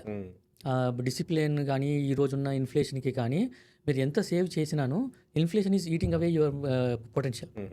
అందుకోసమని ఇన్విజిబుల్ పూర్ అని ఒక కాయిన్ని కొత్తగా టర్మ్ చేశారు. ఇది ఎవరికి 125K అర్న్ చేసేవారికి, which is decent money actually. నా కమింగ్ టు బేసిక్ ఇన్కమ్ వాళ్ళకి, ఎస్, మీకు ఇందాక మీకు స్టూడెంట్ ఎగ్జాంపుల్స్లో చెప్పినట్టు కూడాను, మీరు ఏ ప్రొఫెషన్లో ఉన్నా ఎంత ఎర్నింగ్ చేసినా ఇట్ ఈస్ ఇంపార్టెంట్ మీరు 2 things చేయాలి. మీ కరెంట్ ఉన్న ప్రొఫెషనల్కి మీరు ఏం చేయొచ్చు, మీ అప్స్కిల్ చేసుకోవచ్చు. మీరు కార్పెంటరీ కాండి, మీరు స్టిమోటన్స్లో వర్క్ చేస్తున్నారు, ఆర్ ఐటీలో వర్క్ చేస్తున్నారు, ఎనీ ప్రొఫెషన్లో తీసుకోండి. మనం ఇప్పుడున్న ప్రొఫెషన్ నుంచి ఒక స్టేజ్కి ఎదగాలి అంటే ఏం చేయాలి, ఫస్ట్ థింగ్ అది. బికాస్ మనము మన ఎర్నింగ్ పొటెన్షియల్ పెంచుకోకుంటే there is nothing we can do. That's the basic fundamental మనం ఫోకస్ చేయాల్సింది. ప్రతినిత్యము వాట్ షుడ్ ఐ డూ, మనం ఏం చేయాలి? నా ఎర్నింగ్ ఇన్‌కమ్ పొటెన్షియల్‌ని పెంచుకోవడానికి అదొక క్వెషన్. బేసిక్ క్వెషన్ మనల్ని మనం అడుక్కోవాలి. ఓకే. నౌ ఆ జర్నీ చేస్తూనే ఇప్పుడు నేను ఎంత ఎర్న్ చేస్తున్నాను? హ్యాండ్ టు మౌత్ నడుస్తుంది. మీరు అటువంటి సిట్యుయేషన్‌లో ఉన్నాను కూడాను make something $10 anything thought is comfortable for you. అలా చేస్తూ ఇక్కడ మీరు 2 గోల్స్ సాధించగలుగుతారు. ఒకటి మీరు డిసిప్లిన్‌ని పెంచుకుంటున్నారు. ఇంకోటి మీకు తెలియకుండానే మీకు సైలెంట్‌గా వెల్త్ బిల్డ్ చేస్తున్నారు. మీరు ఆ డిసిప్లిన్‌ని అలవర్చుకొని మీరు కంటిన్యూయస్‌గా, కన్సిస్టెన్సీగా, పర్సిస్టెంట్‌గా మీరు ఆ డిసిప్లిన్ పెంచుకుంటే దెన్ మీరు లాంగ్ టర్మ్‌లో మంచి you will be in a better position. అదొకటి. సో వీళ్ళకి మరి మినిమం వేజ్ వాళ్ళకున్న వెహికల్స్, టూల్స్ ఏంటి? సేమ్ టూల్స్ అండి. Same tools. ఇక్కడ ఒక పాయింట్ చెప్పాలనుకున్నాను. సో బేసిక్‌గా మీరు బ్యాంక్ వెళ్తే బ్యాంకింగ్ సిస్టమ్‌లో నేను నా personal experience and general experience మీకు గ్రోత్ చాలా లిమిటెడ్‌గా ఉంటుంది. మీరు అది వాళ్ళ తప్పు కాదు. ఎందుకంటే బ్యాంకింగ్‌లో మీడియన్ ఇన్‌కమ్ వాళ్ళకి హై రిస్క్ ప్రొఫైల్స్ అమ్మలేరు. That is the restriction on them. అదే మేమేం చెప్తామంటే మేము ఎడ్యుకేట్ చేస్తాము. ఎడ్యుకేట్ చేసి మిమ్మల్ని స్లోగా ఎక్స్‌పోజ్ చేస్తాం. With nominal amounts. లేదు మంత్లీ $25, $50 ఇంత స్మాల్ అమౌంట్స్‌తో స్టార్ట్ చేయండి. ఇంత స్మాల్ అమౌంట్స్‌తో చేసి మీరు మళ్ళీ పోర్ట్‌ఫోలియోని డైవర్సిఫై చేసి సేఫ్ ప్లేస్‌లో కొంచెం కాస్తంత లో రిస్క్‌లో కాస్తంత, మీడియం రిస్క్‌లో కాస్తంత, హై రిస్క్‌లో కాస్తంత పెట్టి ఆ గ్రోత్‌ని మీరు ఎక్స్పీరియన్స్ చూడండి. మీకు కాన్ఫిడెన్స్ వచ్చినప్పుడు దెన్ మీరు మీ పోర్ట్‌ఫోలియోని గ్రాడ్యువల్‌గా బిల్డ్ చేసుకుంటారు. ఓకే. అది మీడియన్ ఇన్‌కమ్ వాళ్ళకి. నెక్స్ట్ లెవెల్‌లో హై ఇన్‌కమ్ అనుకుందాం. 100K ఇన్ జనరల్ ఈరోజు ఐటీలో యావరేజ్‌గా 100, 120 ఈజ్ యావరేజ్ ఇన్‌కమ్. ఇంకా 125K ఇన్విజిబుల్ పూర్ అంటే ఇంకా 100 ఇంకా అనుకోకూడదు. 125K అండ్ అబోవ్ అనుకో. ఎగ్జాక్ట్లీ 125 అబోవ్ ఉన్నప్పుడు ఇప్పుడు మీరు కొత్త ఛాలెంజ్‌లో ఉన్నారు. 125K ఎర్నర్స్‌కి ఇప్పుడు మీరు స్లోలీ మీకు ఏమంటే హై ట్యాక్స్ బ్రాకెట్స్‌లో వెళ్తున్నారు. అది మీకు పెద్ద ఛాలెంజ్. కెనడాలో biggest risk or biggest wealth eater ఏది అంటే 2 ఫ్యాక్టర్స్ ట్యాక్స్ అండ్ ఇన్ఫ్లేషన్. వీటిని దాటినాకనే మీరు సేవ్ చేయగలుగుతున్నారు. సో ఇప్పుడు మీరు ఏం చేయాలి అంటే మీరు ట్యాక్స్ సేవింగ్ స్కీమ్ టూల్స్ ఏమున్నాయి లైక్ ఆర్ఆర్ఎస్పి, ఎఫ్హెచ్ఎస్ఏ ఈ టూల్స్ని ఎక్స్ప్లోర్ చేయండి, నేర్చుకోండి, తెలుసుకోండి. ఇవి మీకు ఎలా హెల్ప్ఫుల్ అవుతాయి, ఇవి ఎలా FHSA is also tax. Yes. మీరు ఫస్ట్ హోమ్ సేవింగ్స్ కోసం ఎఫ్హెచ్ఎస్ఏ పెట్టుకుంటాము. దాంట్లో కాంట్రిబ్యూషన్ 88,000 పర్ ఇయర్. 8,000 వరకు ట్యాక్స్ ఏమంటారు tax exempted, not deferred, tax exempted. So మీరు విత్డ్రా చేసినప్పుడు full amount with growth without tax withdraw చేయొచ్చు అండ్ ఆ అమౌంట్ని కాంట్రిబ్యూట్ చేయాల్సిన అవసరం లేదు. ప్లస్ నెక్స్ట్ టూల్ ఏమి ఆర్ఆర్ఎస్పి. ఇప్పుడు మీరు 20, 30, 40 ఇయర్స్ ఏజ్ పీపుల్ని అడగండి మీ రిటైర్మెంట్ ప్లాన్ ఏంటని, అప్పుడే రిటైర్మెంటా అన్న క్వశ్చన్ ఇస్తారు. కానీ కెనడాలో మీరు రిటైర్ కావాలి అంటే మీ రిటైర్మెంట్ మీరు ఎంత ఎర్లీగా స్టార్ట్ చేస్తే అంత మంచిది. మనం ఒక పర్సెప్షన్లో ఉంటాం ఏమి అంటే కెనడాలో సిపిపి ఉంది, కెనడా పెన్షన్ ప్లాన్, అది ఉంది కదా, నాకు ఓల్డ్ ఏజ్ పెన్షన్ వస్తుంది కదా, ఇంకెందుకు అనుకున్నాం. కానీ ఫ్యాక్ట్ ఏమి అంటే మీరు ఈరోజు రిటైర్ మీరు ఈరోజు రిటైర్ కావాలి అనుకుంటే మీరు గత 40 సంవత్సరాలు కెనడియన్ ఎకానమీకి హయ్యెస్ట్ బ్రాకెట్లో కాంట్రిబ్యూట్ చేసి ఉంటే ట్యాక్స్ ఈరోజు మ్యాక్సిమం మీకు వచ్చేది $1,200. $1,200 పర్ మంత్. ఎవరికి దేనికి సరిపోతుంది? అంటే నువ్వు మినిమం వేజ్ ఎర్న్ చేసి ట్యాక్స్ కట్టినా, హై వేజ్ ఎర్న్ చేసి ట్యాక్స్ కట్టినా సిపిపి ద్వారా. సిపిపి ద్వారా. సో నీకు రిటైర్ అయిన తర్వాత గవర్నమెంట్ నుంచి వచ్చేది కామన్ అమౌంట్? నో కాదు. అది మనం ఎంత కాంట్రిబ్యూట్ చేసామో ఎకానమీకి బేస్ దానిపైన ఉంటుంది. సో మనం for example highest bracket 250K earn చేసిన అతను హైయెస్ట్ బ్రాకెట్లో ఉంటారు. వాళ్ళు మ్యాక్సిమం 40 ఇయర్స్ చేసి కాంట్రిబ్యూట్ చేసి ఉంటారు. వాళ్ళకి హైయెస్ట్ వచ్చేది $1,200. లో యావరేజ్ అనుకుందాం 100K అనుకుందాం. 100K లాస్ట్ 100 ఇయర్స్ 40 ఇయర్స్ నుంచి కాంట్రిబ్యూట్ చేసామనుకోండి, ఈ రోజు మీడియన్గా $800 వస్తుంది. ఇంతకన్నా తక్కువ కాంట్రిబ్యూట్ చేసాం 500 నుంచి 700 మధ్య వస్తుంది. సో ఈ గ్యాప్ ఉంటుంది. అదొకటి. అండ్ ఇవన్నీ మీరు సిపిపి, ఓల్డ్ ఏజ్ పెన్షన్ కలిపినాను నెలకు 1,500, 2,000 దాటవు. ఈ $2,000తో ఈ రోజున సొసైటీలో మనం సర్వే కాలేము. ఇంకొక పెద్ద ఛాలెంజ్ ఏమి అంటే రిటైర్మెంట్ చాలా ఎక్స్పెన్సివ్ కెనడాలో. ఎందుకు అంటే మనము ఇండియాలో అనుకోండి ఆర్ బ్యాక్ హోమ్ అనుకోండి, మనం రిటైర్ అవుతే మనకు చూసుకునే వాళ్ళు అట్లీస్ట్ పిల్లలు ఉంటారు ఆర్ సమ్ ఆఫ్ నైబర్స్ ఉన్నారు, తెలిసిన కమ్యూనిటీ బంధువులు ఉంటారు. కానీ కెనడాలో ఎవరు లేరు. మనము 50, 60 వచ్చేటప్పటికి మన హెల్త్ రిలేటెడ్ ఇష్యూస్ ఉంటాయి. డ్రైవింగ్ చేయాలి, హాస్పిటల్కి వెళ్ళాలన్నా ఇక్కడ ఆఫ్కోర్స్ మీకు డ్రైవర్ పెట్టుకోలేము. అండ్ మీకు అపాయింట్మెంట్స్ అంత వాకింగ్ హాస్పిటల్స్ దొరకవు, అపాయింట్మెంట్ వెయిట్ చేయాలి. ఓకే. ఇవన్నీ దాటాము. ఇవన్నీ దాటాక 70స్‌లోకి వచ్చాము. Hmm. ఇండియాలో మనకు మనీ పే చేస్తే ఇంటికొచ్చి సర్వీస్ చేస్తారు ఓల్డ్ ఏజ్‌లో. అవును. ఇక్కడ అది ఆఫ్‌కోర్స్ మనకు దాన్ని అక్కడ ఇండియాలో అఫోర్డ్ చేయగలం. కెనడాలో దాన్ని అఫోర్డ్ చేయాలంటే 5,000 to 6,000 కావాలి. ఓ ఏది నేను 65 ఏజ్ ఇంట్లోనే ఉన్నాను. నేను మూవ్ కాలేను. నాకు ఎవరైనా వచ్చి నాకు స్నానం ఇవి బేసిక్ నీడ్స్ చేసి కుక్ చేసి పెట్టడానికి నాకు పర్సనల్ సపోర్ట్ వర్కర్ కావాలి. అతన్ని హైర్ చేసుకుంటే యావరేజ్గా పర్ ఇయర్ $5,000 కావాలి, స్పెండ్ చేయాలి నేను. ఓకే, ఇది కాదు, నేను రిటైర్మెంట్ హోమ్కి వెళ్ళి అక్కడ ఉంటాను. అక్కడ ఇంతే స్టోరీ. $8,000 లేనిది మన రిటైర్మెంట్ కాదు. కెనడాలో రిటైర్ అనేది చాలా ఎక్స్పెన్సివ్ విషయం. సో దానికోసం మనం ఇప్పటి నుంచి ప్లాన్ చేసుకోవాలి. ఓకే, కొంతమంది అంటారు లైక్ నేను ఇక్కడ ఎర్న్ చేస్తాను, ఇండియాకి వెళ్ళి రిటైర్ అవుతానని. Good thing. కానీ దానికి సెటప్ మీరు ఇప్పుడే బిల్డ్ చేసుకోవాలి. ఎందుకంటే ఈరోజు 1 CR is nothing in India. ₹1,00,00,000 nothing. మీరు హాస్పిటల్కి ట్యాప్ చేస్తే 10 lakhs మినిమం బిల్లు. మీరు అది ఇప్పుడు ప్లాన్ చేసుకుంటున్నారా? మీరు ఒక నెక్స్ట్ ఇప్పటి నుంచి ఒక 34 yearsలో రిటైర్ అవుతారు, ఇండియాలో రిటైర్ అవుతారు అనుకుంటే మీకు పే మార్ట్గేజ్ ఫ్రీ ఇల్లు ఉండాలి. ప్లస్ నెక్స్ట్ 30-40 years సస్టైన్ కావడానికి ఇన్కమ్ కావాలి. ఇవన్నీ దృష్టిలో పెట్టుకొని మీరు మీ రిటైర్మెంట్ని ఇప్పటి నుంచి ప్లాన్ చేసుకుంటే చాలా కంఫర్టబుల్ పొజిషన్లో మీరు ఉంటారు. యా. కానీ నాకెందుకో ఈ రిటైర్మెంట్ ప్లానింగ్ అన్నది కెనడాలో, ఇండియాలో సంగతి మేబీ రెండిట్లో పెద్ద స్కామ్ లాగా అనిపిస్తుంది. ఎందుకు అని అంటే ఎగ్జాంపుల్ చెప్తాను. ఇప్పుడు చూడు, మనం సాలరీడ్ ఎంప్లాయీస్ అందరూ సిపిపిలు కడుతూనే ఉంటారు, assuming that they will get something when they retired. But let's say after some time they permanently want to move to their home country or another country. అప్పుడు ఈ కంట్రిబ్యూట్ చేసిన సిపిపి అంతా ఎక్కడికి వెళ్తుంది? Can we withdraw? ఎస్, మీరు last retire అయ్యే టైంకి మీరు ఇర్రెస్పెక్టివ్ మీకు ఇండియాలో ఆల్రెడీ సిపిపి కంట్రిబ్యూట్ చేశారు, మీరు ఈ వరల్డ్లో ఎక్కడ ఉన్నానో మీకు మీ సిపిపి వస్తుంది. ఇప్పుడు రిటైర్ అయ్యే టైంకి వస్తుంది. ఇప్పుడు సపోజ్ ఆఫ్టర్ 45 years, ఓకే, నేను ఒక 30 yearsకి వచ్చాను కెనడాకి అనుకుందాం. ఓకే, 45 years తర్వాత I permanently want to move to another country. Yes. ఇప్పుడు మరి అప్పుడు విత్డ్రా చేసుకోవచ్చా? లేదు. మినిమం రిక్వైర్మెంట్ ఏంటంటే కెనడా గవర్నమెంట్ చెప్పేది 65 age, okay, or any medical issues ఉంటే 60 వరకు ఎగ్జామ్ చేస్తారు. 60కి ముందు రిటైర్మెంట్ ఇన్కమ్ని టచ్ చేయడానికి లేదు. సిపిపిని ఆర్ ఆర్ఆర్ఎస్పిని. ఆర్ఆర్ఎస్పిని పర్మనెంట్గా మూవ్ అయిపోదాం అనుకుంటే పర్మనెంట్గా మూవ్ అవడం అనేది గుడ్ క్వశ్చన్. దానికి చాలా కాంప్లికేటెడ్ ఇన్ఫర్మేషన్ ఉంది. బేసిక్గా మీరు కాన్సెప్ట్ ఏంటంటే సర్వింగ్ టైస్ విత్ కెనడా అంటాం. అంటే కెనడాతో నేను రిలేషన్స్ బ్రేక్ చేసుకొని ఇండియాకి వెళ్తున్నాను అంటున్నాను. కెనడా. సో ఆ కాన్సెప్ట్లో ఏంటంటే నేను ఇల్లు అమ్మేశాను, నా డ్రైవింగ్ లైసెన్స్ సరెండర్ చేశాను, ఇక నేను రాను, నాకు ఏ డాక్యుమెంట్తో సంబంధం లేదు అని చెప్పి వెళ్తే ఆ రోజుకు మీకు ఉన్న వెల్త్ కెనడాలో మొత్తాన్ని ఆ రోజుకి మెచ్యూర్ చేసి ట్యాక్స్ కట్టి వెళ్ళిపోండి అంటారు. సో బేసిక్గా ఫర్ ఎగ్జాంపుల్ ఆ టైంకి $1 million మీరు వెళ్తా అనుకోండి, అగైన్ హైయెస్ట్ బ్రాకెట్ 250+లో 50% ట్యాక్స్ ల్యాబ్. ఆ రూల్స్ అది ఆ ఇయర్ ఇన్కమ్ గా పరిగణించి ఎగ్జాక్ట్లీ. సో 450K అక్కడ వెళ్తుంది, మీకు 1 millionలో మ్యాక్సిమం వస్తే 550 వస్తుంది. అది కాన్సెప్ట్. అంతేగాని డిఫర్ చేసిన ట్యాక్స్ డిడక్ట్ చేసుకొని మిగతాది ఇవ్వడం. ఒకవేళ మీకు డిఫర్డ్ ట్యాక్స్ ఉన్నాయనుకోండి, ఆఫ్ కోర్స్ అవన్నీ కూడా కన్సిడర్ అవుతాయి. ఓకే, ఇది హై లెవెల్.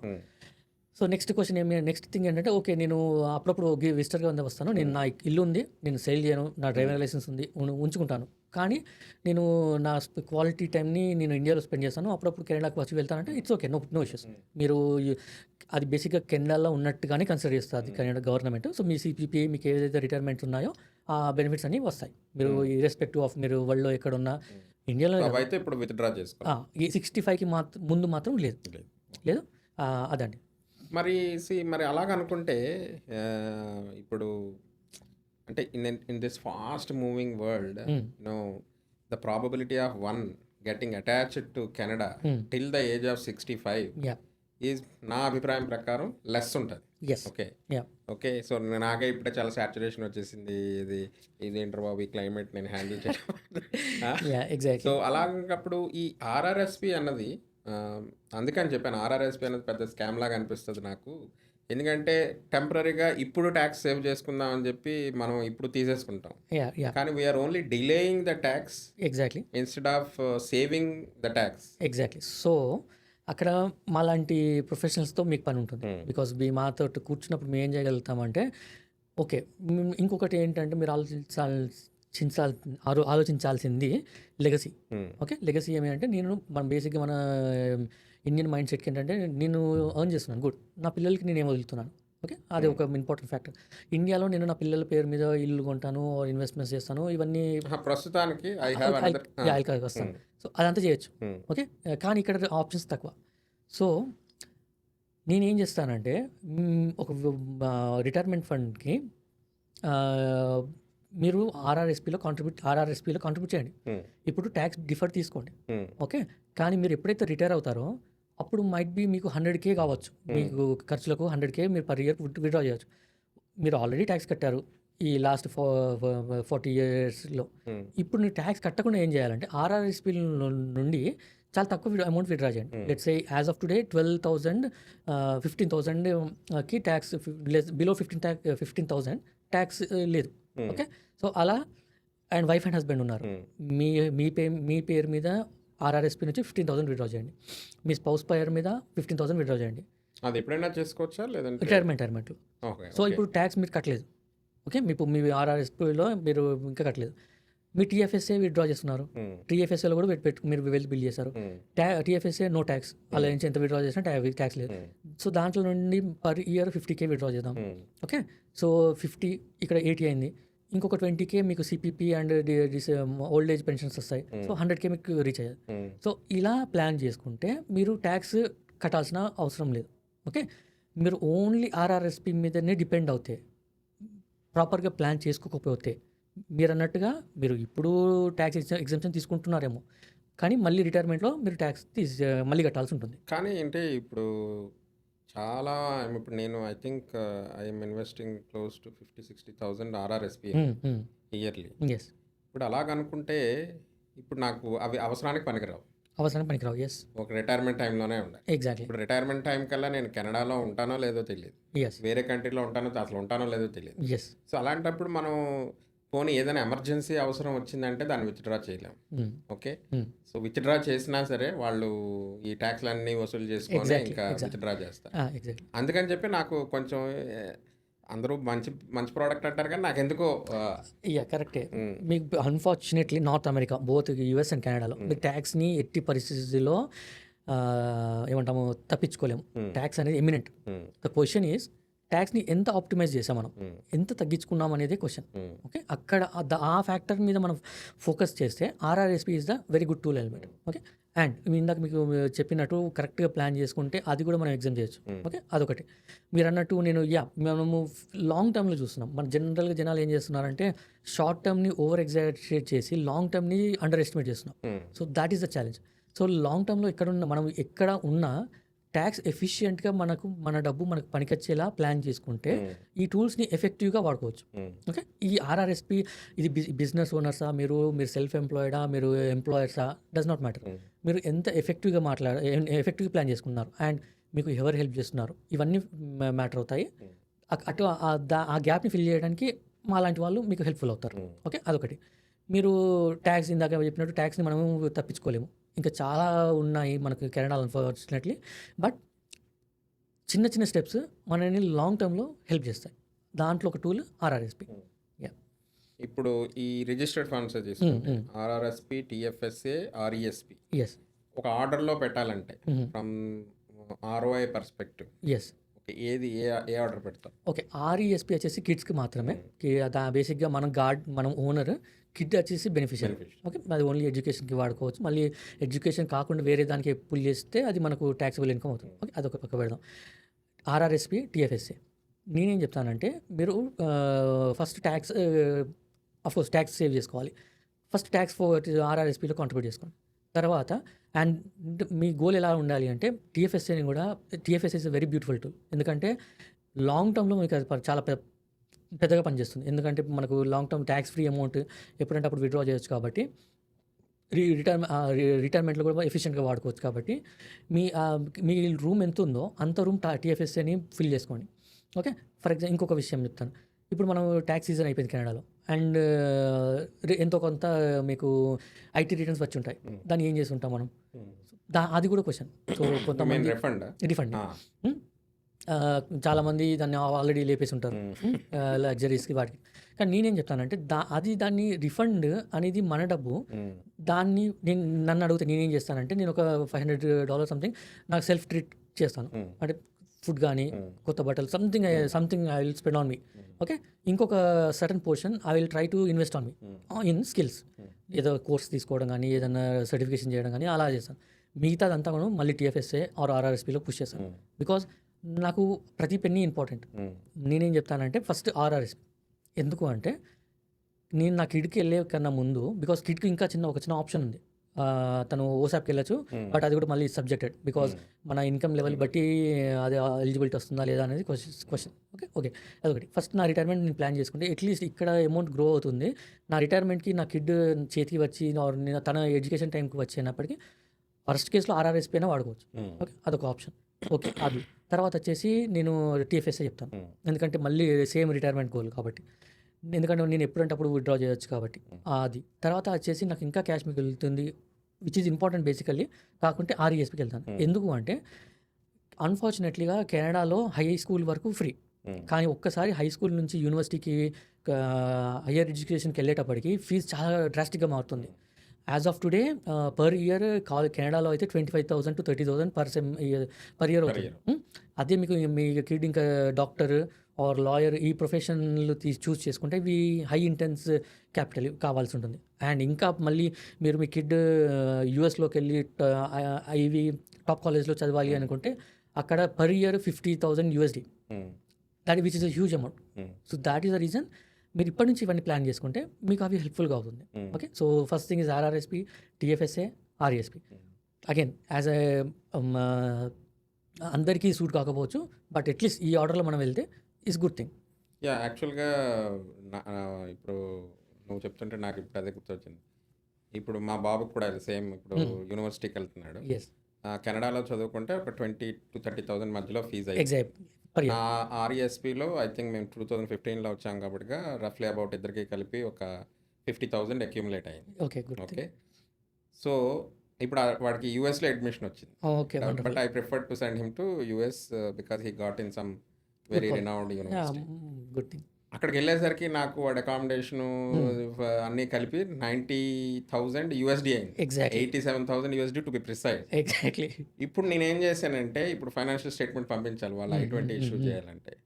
సో నా మొత్తం ఈ ఆర్ఈఎస్పీ, ఆర్ఆర్ఎస్పీ, టీఎఫ్ఎస్ఏ అంతా కలిపి చూసుకుంటే సరిపోలే నాకు. ఎందుకంటే ఇప్పుడు ఎడ్యుకేషన్ది మా పాపది మా బాబుది కలిపితే 50,000 వచ్చింది. ఓకే, అక్కడ $87,000 అంటే మనకి ఇంచుమించు ఒక $120,000 CAD కావాలి. ఎగ్జాక్ట్లీ, ఇది సరిపోలే. లక్కీగా నా టీఎఫ్ఎస్ఏ కూడా ఉంది. సో ఐ థింక్ అది ఒక 45,000 ఒక 100,000 దాకా టీఎఫ్ఎస్ఏ ఉంది. సో ఈ 100,000 ఈ 50,000 కలిపి దెన్ అప్పుడు ఫండ్ సరిపోయింది. అప్పుడు నాకు అర్థమైంది, okay, had I not saved or invested money in TFSA and RESP, I would have to run for money now. Or maybe I would have quit the plan of sending to US. Exactly. So జనాలు పర్సెప్షన్లో ఏముంటారంటే ఓసాప్ ఉంది, government health loans ఉన్నాయి, bank loans ఇస్తారు, కానీ అందరికీ రావు. ఒకవేళ వచ్చినా I don't want my kids to start his career with debt on his back. Because north అమెరికాలో doctors తీసుకుంటాం, కొంతమంది డాక్టర్స్ అండ్ లాయర్స్ వీళ్ళు చాలా డెట్తో స్టార్ట్ అవుతారు. వాళ్ళు 20-30 years into their profession still they are paying their స్కూల్లో ఎడ్యుకేషన్లో. నేను నా పిల్లల్ని ఆ స్టేజ్లో ఉంచాల్దలుచుకోలేదు. సో దానికోసమని నేను ఇప్పటి నుంచే స్మాల్ అమౌంట్సే కావచ్చు, రేపు పొద్దున పెద్ద అమౌంట్ అవుతుంది. సో అలా ఒక డిసిప్లిన్ ఒకటి. వీటన్నిటికీ సొల్యూషన్ ఏమంటే మన ఎర్నింగ్ పొటెన్షియల్ని పెంచుకోవడం. నా ఐటీలో అయితే ఐటీ, ఏ ప్రొఫెషన్లో అయితే అది. మనకు ఉన్న చుట్టుపక్కల ఏమైనా అదర్ ఆపర్చునిటీస్ ఉన్నాయా? మీకు ముందుగా చెప్పినట్టు కెనడాలో మీరు ఒక ప్రొఫెషన్కే స్ట్రిక్ట్ కావాల్సిన అవసరం లేదు, మల్టిపుల్ థింగ్స్ చేసుకోవచ్చు కెనడాలో. You can start anything, teaching కానీ, visiting professor in university, there are plenty of opportunities. ఇంకొకటి, మీరు జనాలతో నెట్వర్కింగ్ చేస్తూ ఉంటే మీకు ఈ విషయాలన్నీ తెలుస్తూ ఉంటాయి. ఇప్పుడు మీతో స్టూడెంట్స్కి మీ ఎగ్జాంపుల్ చెప్పారు, ఇట్లా మీలాంటి వాళ్ళను వాళ్ళ ఎక్స్పీరియన్స్ నుంచి లర్న్ కావడం. మన ఎక్స్పీరియన్స్ కన్నాను, మనం ఎక్స్పీరియన్స్ చేసి నేర్చుకోవడం కన్నాను ఎదుటి వారి ఎక్స్పీరియన్స్ నుంచి నేర్చుకుంటే మనం త్వరగా సిచ్యువేషన్స్ని ఓవర్కమ్ కావచ్చు, ఆర్ త్వరగా ప్రిపేర్ అయ్యి ఉంటాం. That is what it is. Good thing. That is. So అదొకటి. నెక్స్ట్ ఇప్పుడు మనం self employed class. Yes, good thing. Okay, self employed class వాళ్ళు ఫాలో అవ్వాల్సిన ఇన్వెస్ట్మెంట్ స్ట్రాటజీస్ ఏమున్నాయి? సో సెల్ఫ్ ఎంప్లాయిడ్ వచ్చేటప్పటికి జనరల్గా వేరే ప్రొఫెషన్స్ తీయండి, మన తెలుగు కమ్యూనిటీని ఒకటి తీసుకుంటే సెల్ఫ్ ఎంప్లాయిడ్ గ్రూప్ అంతాను ప్రిడామినెంట్లీ ఇన్ ఐటీ, ఐటీ. అది ప్రిడామినెంట్ గ్రూప్. కానీ ఇక్కడ ఛాలెంజ్ ఏమి అంటే మనకు ట్యాక్స్ సేవ్ అవుతుంది, ట్యాక్స్ ఆప్టిమైజ్ చేస్తున్నామన్న లాజిక్లో మనము ఇన్కార్పొరేషన్లో ఎక్కువ అమౌంట్ పెట్టి మిగిల్చి మనం తక్కువ ట్యాక్స్ శాలరీ తీసుకుంటాము. సిపిపి అండ్ ఆర్ఆర్ఎస్పి లిమిట్స్ కూడా చాలా తక్కువ ఉంటాయి. ఓకే, కానీ ఇక్కడ వచ్చే లాంగ్ టర్మ్లో అదే నిన్న చెప్పినట్టు షార్ట్ టర్మ్కి ఓవర్ ఎగ్జాజరేట్ చేసి లాంగ్ టర్మ్ నుంచి అండర్ ఎస్టిమేట్ చేస్తాం. ఇక్కడ కూడా సేమ్ కాన్సెప్ట్. అయితే మీరు సెల్ఫ్ డిసిప్లిన్డ్ అయి ఉండాలి. చాలా స్ట్రాంగ్ విల్ పవర్తో డిసిప్లిన్. ఓకే, నాకు ఇంత అమౌంట్ వచ్చింది, నేను దీన్ని సేవ్ చేస్తున్నాను అన్న డిసిప్లిన్తో వెళ్తే then that will help. Again మీరు ఇందాక ఇన్కార్పొరేషన్లో పెట్టాను, నేను నా శాలరీ ఇన్కమ్ తీసుకుంటాను. ఓకే, మీరు మినిమం అమౌంట్ తీసుకుంటున్నారేమో, తీసుకొని మీకు ఆర్ఆర్ఎస్పి రూము స్ట్రాంగ్గా వచ్చేటట్టు చూసుకోండి. బికాస్ దాట్ లాంగ్ టర్మ్లో మీకు అది హెల్ప్ఫుల్ అవుతుంది. ఓకే, అది తర్వాత టీఎఫ్ఎస్ఏ అది అందరికి వస్తుంది, టీఎఫ్ఎస్ఏ అండ్ ఎఫ్హెచ్ఎస్ఏ. కానీ ఎఫ్హెచ్ఎస్ఏ ప్రాబ్లం ఏంటంటే మీ ఫస్ట్ హోమ్ కొన్నంత వరకే ఉంటుంది, తర్వాత అది అకౌంట్ క్లోజ్డ్. సో టీఎఫ్ఎస్ఏ మీకు లైఫ్ లాంగ్ ఉండేది. ఒకవేళ మీరు ఈ ఇన్కార్పొరేషన్ మోడల్లోనే సెల్ఫ్ ఎంప్లాయిడ్ మోడల్లోనే లైఫ్ లాంగ్ కంటిన్యూ కావాలి అనుకుంటే TFSA is the strong tool మీకు ఉంది. ఆ రూమ్ని both wife and husband maximum max out చేయండి. మ్యాక్స్ అవుట్ చేస్తే మీకు that is the best strategy. Okay, మీకు బికాజ్ మీరు లో ఇన్కమ్ స్ట్రాటజీ తీసుకున్నారు కాబట్టి ఆర్ఆర్ఎస్పి రూమ్ తక్కువ వస్తుంది. ఓకే, సో అక్కడ ఎంత వీలవుతే అక్కడ కాంట్రిబ్యూట్ చేసుకోండి. టీఎఫ్ఎస్ఏ మాత్రం మిస్ కావద్దు. ఇంకొక ఆప్షన్ ఏమంటే ఇక మీకు మళ్ళీ వీటన్నిటి తర్వాతను non registered funds. So of course non registered ఫండ్స్లో మీరు 50% క్యాపిటల్ గెయిన్ ట్యాక్స్ ఉంటుంది. అది మీకు దానికి మీరు ప్లాన్ చేసుకొని దాంట్లోకి మూవ్ చేయడం, ఇది ఒకటి. ఈ ఆప్షన్స్లో వెళ్తే సెల్ఫ్ ఎంప్లాయిడ్ వాళ్ళు ఎఫెక్టివ్గా బిల్డ్ చేసుకోవచ్చు. సెల్ఫ్ ఎంప్లాయిడ్ వాళ్ళకైతే రిజిస్టర్డ్ పరంగా చూసుకుంటే టీఎఫ్ఎస్ఏ ఇంపాక్ట్ అవ్వదు, ఇంపాక్ట్ అవ్వదు. ఆర్ఈఎస్పీ ఇంపాక్ట్ అవ్వదు, ఇంపాక్ట్ అవ్వదు. ఆర్ఆర్ఎస్పీ ఇంపాక్ట్ అవుతుంది. ఎందుకంటే they try to save the tax, they try to run less amount, and then which less amount అంటే ఆర్ఆర్ఎస్పీ కూడా లెస్ అమౌంట్. ఎగ్జాక్ట్లీ. ఇప్పుడు మరి వాళ్ళకి సెల్ఫ్ ఎంప్లాయిడ్ వాళ్ళకి మరి ఆర్ఆర్ఎస్పీ డోర్స్ చాలా మినిమల్ అయిపోతాయి, వాళ్ళ రిటైర్మెంట్ ప్లానింగ్ ఎలాగా? Good thing. సో అప్పుడు ఇంకో ఆప్షన్ లేదు, నాన్ రిజిస్టర్డ్లోకి వెళ్ళాల్సిందే. ఓకే, అదొక ఆప్షన్. నాన్ రిజిస్టర్డ్లోకి వెళ్ళి అక్కడ సేవ్ చేసుకోవడం కానీ అదొక ఆప్షన్. ఆర్ మన ఏమంటారు ఇన్కార్పొరేషన్ ఇన్కమ్ ఉంటుంది. సో దాన్ని మీరు ఎఫెక్టివ్గా ఏం వాడుతున్నారు, మీకు ట్యాక్స్ లయబిలిటీస్ తెలుసుకోవాలి. తెలుసుకొని ఆ ఇన్కార్పొరేషన్లో ఐడియల్గా ఉండే డబ్బుల కన్నా ఓకే మీకు ఐడియల్గా కూర్చుంటే మీకు ఏమి రాదు, are can you do something with that money, అలా ఆలోచించండి. దాంతో మీరు ఇన్వెస్ట్మెంట్స్ ఏమైనా చేయొచ్చా, అదొకటి. ఇవన్నీ మీరు ప్రతిదీ కూడాను ట్యాక్స్ అయితే తప్పించుకోలేము. మీరు ఏ డిసిషన్ తీసుకున్నా, మీరు ఏ స్ట్రాటజీ వాడినా ట్యాక్స్ తప్పించుకోలేను. దాన్ని ఆప్టిమైజ్ ఎట్లా చేసుకోవాలి, ఈ పాయింట్ని మనం మైండ్ సెట్లో పెట్టుకుంటే మనకు మల్టిపుల్ విండోస్ ఓపెన్ అవుతాయి. ఓకే, అంటే ఇంకా క్లారిటీ రాలేదు. కార్పొరేషన్లో let's a person has made 200K. Exactly. Okay, so personal salary ఒక లెట్స్ ఏ 25,000 విత్డ్రా చేశాడు. ఓకే, సో లెట్స్ ఏ ఒక 30,000 లేదా ఇంకో 25,000 టీఎఫ్ఎస్ఏకి ఇన్వెస్ట్ చేశాడు. Okay, good thing. Okay, so 200లో 50 పోయింది. ఓకే, ఒక 500 into 12 అంటే 6,000 ఇది చేసేసాడు. ఓకే, ఓవరాల్గా ఒక 60,000 ఓకే అంత సర్దేశాడు. నెక్స్ట్ తను హెచ్ఎస్టీ పే చేయాలి. Exactly. Okay, dividends, corporate tax pay చేయాలి. ఇన్ కేసు తను ఈ టీఎఫ్ఎస్సీ చేయాలంటే మళ్ళీ డివిడెంట్ విత్డ్రా చేయాలి. ఎగ్జాక్ట్లీ, డివిడెంట్ ట్యాక్స్ పే చేయాలి. ఇవన్నీ మూడు కలుపుకుంటే లెట్స్ ఒక 20,000 అయిపోయింది. ఓకే, సో రమారమి మనకి ఇంకా ఒక 120,000 మిగిలింది. ఓకే, సో లెట్స్ అది ఐడియల్ ఫండ్స్ అని అనుకుందాం. ఓకే, ఓకే, ఈ 120K తను నెంబర్ 1 పూర్తి సేవింగ్స్ అవ్వచ్చు, నెంబర్ 2 తను ఇంకేదో చేయడానికి దాచుకొని ఉండొచ్చు. రియల్ బిజినెస్ అయితే దాచుకోవచ్చు. ఇప్పుడు నాకు ఈ 2 కేసెస్ చెప్పండి. ఇప్పుడు ఇన్ కేసు టెంపరీగా నాకు ఒక 6 months 1 year నేను సేవ్ చేసుకోవాలి, ఎందుకంటే నేను నా పెట్టబోయే బిజినెస్కి ఇది వర్కింగ్ క్యాపిటల్గా ఉండాలి. Okay, good thing. దానికి ఏ టూల్స్ కానీ వెహికల్స్ కానీ ఉన్నాయి? ఎస్. ఇప్పుడు నాకు ఈ సేవింగ్సే, నాకు ఇప్పుడు ఏం అవసరం లేదు. నేను చేసే కాంట్రాక్ట్కి ఇంకా డబ్బులు వస్తూనే ఉంటాయి, ప్రాబ్లం లేదు, నాకు క్యాష్ ఫ్లో ఉంది. దీనికి ఏం చేస్తే బెటర్? ఫస్ట్ కేసు ఏంటి, సెకండ్ కేసు ఏంటి? నేను సెకండ్ కేసుతో స్టార్ట్ చేస్తాను. సెకండ్ కేసులో మీకు ఏ ప్లాన్స్ లేవు, నో ఇన్వెస్ట్మెంట్స్ ప్లాన్స్, నథింగ్. మీకు ఇన్కార్పొరేషన్లో మనీ అక్కడ ఐడియల్గా ఉంది. బెస్ట్ కేస్ ఏమి అంటే నాకు ఇన్వెస్ట్మెంట్ ఆప్షన్ లేదు అనుకుంటే దాన్ని ఆఫ్ కోర్స్ ఇన్కార్పొరేషన్ లోన్ ఇవ్వచ్చు. ఇన్కార్పొరేషన్ లోన్ కింద కన్సిడర్ అలా ఒక ఆప్షన్ విత్డ్రా చేసుకోవచ్చు. ఓకే, అగైన్ సబ్జెక్టెడ్ బికాస్ నేను ట్యాక్స్ కన్సల్టెంట్ని కాదు, డిస్క్లైమర్, ట్యాక్స్ కన్సల్టెంట్ కాదు, ఇది నా ఎక్వైర్డ్ నాలెడ్జ్ మాత్రమే. సో అక్కడ దాని ఆ ఇన్కార్పొరేషన్లో ఉన్న ఫండ్స్ని నేను విత్డ్రా చేసుకొని, or incorporation can lend money to individuals or at nominal interest rate, అదొక ట్యాక్స్ స్ట్రాటజీ, అదొక అలా వాడుకోవచ్చు. ఓకే, సో ఇక్కడ రిస్క్ ఏమి అంటే నేను ఎవరికి ఇస్తున్నాను డబ్బు, ఎంత ఇన్కమ్ రేట్ ఆఫ్ రిటర్న్ వస్తుంది, ప్రైవేట్ లెండింగ్ అని ఇన్కార్పొరేషన్ అదొక ఆప్షన్. గుడ్ థింగ్ ఏంటంటే మనీ రొటేట్ అవుతుంది. బట్ రిస్క్ ఏమి అంటే ప్రైవేట్ లెండింగ్ అగైన్ మరి హై రిస్క్. దాన్ని రిస్క్ మినిమైజ్ చేసుకోవడానికి ఆప్షన్స్ ఉన్నాయి. అవన్నీ కేర్ఫుల్గా ప్లాన్ చేసుకొని అదొకటి చేసుకోండి. ఏది నాకు ఇన్వెస్ట్మెంట్ ఆప్షన్ లేదు, నాకు నెక్స్ట్ 6 to 1 yearలో ఆర్ బియాండ్ దాట్ నాకు డబ్బు అవసరం లేదు అనుకుంటే ఇలా వాడుకోవచ్చు. ఓకే, సెకండ్ ఆప్షన్ నాకు అది అక్కడ డబ్బు ఐడియల్గా కూర్చుంటుంది, బట్ నాకు ఇన్వెస్ట్మెంట్ ఐడియాస్ ఉన్నాయి. Might be real estate investment కావచ్చు, ఆర్ నేను ఇంకొక బిజినెస్ స్టార్ట్ చేయాలనుకున్నాను, రెస్టారెంటే కానివ్వండి, లేకుంటే ఒక మ్యానుఫ్యాక్చరింగ్ ప్లాంట్, ఎనీ బిజినెస్ మీ మైండ్లో ఉన్న నాకు క్యాపిటల్ కావాలి. క్యాపిటల్ని నేను అక్కడ నేను ఇన్కమ్ కింద తీసుకుంటే ట్యాక్స్ అప్లికేషన్స్ వస్తున్నాయి. సో అప్పుడు ఏం చేయొచ్చు అంటే అగైన్ ఇందాక చెప్పినట్టుగా నేను లోన్ తీసుకోవచ్చు. నాకు ఇన్కార్పొరేషన్ పైన ఇండివిజువల్ లోన్ తీసుకొని అది చేయొచ్చు. ఆర్ హైయెస్ట్ ఇంకా సొఫిస్టికేటెడ్ టూల్ ఏమి అంటే హోల్ లైఫ్ అంటాం. Okay, most upper class or wealthy people in Canada వాళ్ళు ఏం చేస్తారంటే వాళ్ళ ఇన్కార్పొరేషన్లో డబ్బులు అక్యుములేట్ చేసుకొని హోల్ లైఫ్ పాలసీ తీసుకుంటారు. తీసుకోవడం వల్ల ఏమవుతుందంటే ఇది ఒక డిఫరెంట్ కైండ్ ఆఫ్ ఇన్సూరెన్స్ పాలసీయే. ఈ పాలసీ ఏం చేస్తుందంటే పాలసీకి ఉన్న ఫీచర్స్ ఏమి అంటే ఇన్సూరెన్స్ అనే ఎలిమెంట్ ఉంటుంది. లెట్స్ సే మీ దగ్గర ఒక 500K ఇన్కార్పొరేషన్లో కూర్చుంటుంది. సో నేనేం చేస్తానంటే ఒక 2 million పాలసీ నా పైన తీసుకుంటాను. ఓకే, తీసుకొని 2 million పాలసీని నేను 1 షాట్లో కట్టేస్తాను. సో ఈ 500Kలో ప్రాబబ్లీ ఒక 150K might be cost of insurance, 150K cost of insurance కింద పోయింది. సో నేను ఇంకా మళ్ళీ కట్టాల్సిన అవసరం లేదు.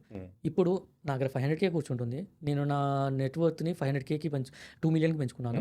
ఓకే, అదొకటి పెరిగింది. ఇప్పుడు మిగతా ఎంత డబ్బు ఉంది, 350K ఇంకా మనీ ఉంది.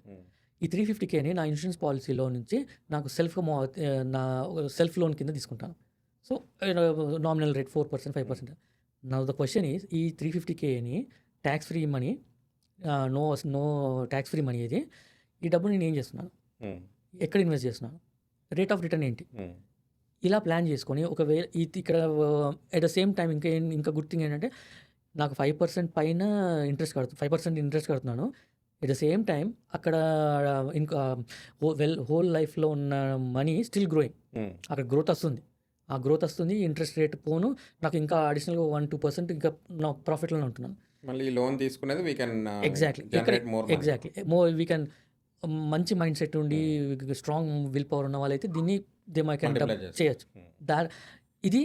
దీనికి కావాల్సింది మైండ్ సెట్ ఇక్కడ. ఎందుకంటే 350K మేము విత్డ్రా చేసి నేను ఒక రోజులో లేపేయచ్చు, ఆర్ నేను దాన్ని స్ట్రక్చర్గా మళ్ళీ ఒక సిస్టమ్ని డెవలప్ చేసుకోవచ్చు. ఒక good investment planning or IT company కానీ ఎనీథింగ్, ఆర్ ఒక టూల్ డెవలప్ చేస్తున్నాను, ఐటీ రిసోర్స్ మీద స్పెండ్ చేస్తున్నాను, ఆర్ రెస్టారెంట్ పెడుతున్నాను, ఎనీథింగ్ చేసుకోండి. This is one of the best tool for people with investment mind set. అది అక్కడ ఈ టూల్స్ 2 టూల్స్ అండి, లోన్ ఫర్ సెల్ఫ్ ఆర్ ఈ హోల్ లైఫ్ పాలసీ. ఇదండి ఈ 2 పాలసీస్. సో బేసిక్గా ఈ కెనడాలో ఛాలెంజ్ ఏమి అంటే చాలామంది most people are first generation. Second generation Canadians కూడా తెలియని విషయం ఏంటంటే మనం ఎవరైనా వ్యక్తి ఫ్యామిలీ మెంబర్ చనిపోయినప్పుడు there is an expense to that. Free కాదు. ఫర్ ఎగ్జాంపుల్ నేను ఇండియాలో ఎవరైనా జరిగిపోయారనుకోండి, ఒక మిడిల్ క్లాస్ ఫ్యామిలీ అయితే మైట్ బి ఒక 50 to 1 lakh ఎక్స్పెండిచర్ ఉంటుంది. వెల్తీ వాళ్ళకి లెక్క లేదు, 5-10 anything. Or below middle class అయితే 10-20,000 ఇస్ ద ఒక డిగ్నిటీగా ఆ వ్యక్తిని ఎగ్జాక్ట్లీ హాస్పిటల్ టు ఆ కార్యక్రమం చేయడానికి అంత అమౌంట్ సరిపోతుంది, అది ఫిగర్. కానీ కెనడాలో అలా కాదు. కెనడాలో ఒక వ్యక్తి జరిగిపోతే ఇంటికి తీసుకురావడానికి వీల్లేదు, ఫ్యూనరల్ హోమ్కి తీసుకెళ్ళాలి. ఫ్యూనరల్ హోమ్లో బాక్స్ కావాలి, అక్కడ అది రెంట్, అది కొంటాము, బాక్స్ కొంటాము జనరల్గా, ప్లస్ అక్కడ ఉన్నంతసేపు రెంట్ కట్టాలి. ప్లస్ అక్కడ నుండి మనం శ్మశాన వాటికకి వెళ్ళాలి, అక్కడ లాస్ట్ రిచువల్స్ ఏమున్నాయో జరుగుతాయి. వీటన్నిటికీ యాజ్ ఆఫ్ టుడే $30,000 కావాలి. ఈ $30,000 ఎవరి దగ్గర ఉండాలి? మన ఫ్యామిలీ మెంబర్స్ దగ్గర ఉండాలి. వాళ్ళ దగ్గర యాక్సెస్ ఉందా 30,000కి? ఇక్కడ ఇంకొక ఛాలెంజ్ ఏమి అంటే, ఒక వ్యక్తి జరిగిపోయినప్పుడు అతనికి ఉన్న ఇన్వెస్ట్మెంట్స్ నయా పైసా డాలర్తో సహా అంతా గవర్నమెంట్ ఫ్రోజ్ చేస్తుంది. ఫ్రోజ్ చేసి కోర్టుకు సరెండర్ చేస్తుంది. దాన్ని ప్రోబేట్ ప్రాసెస్ అంటారు.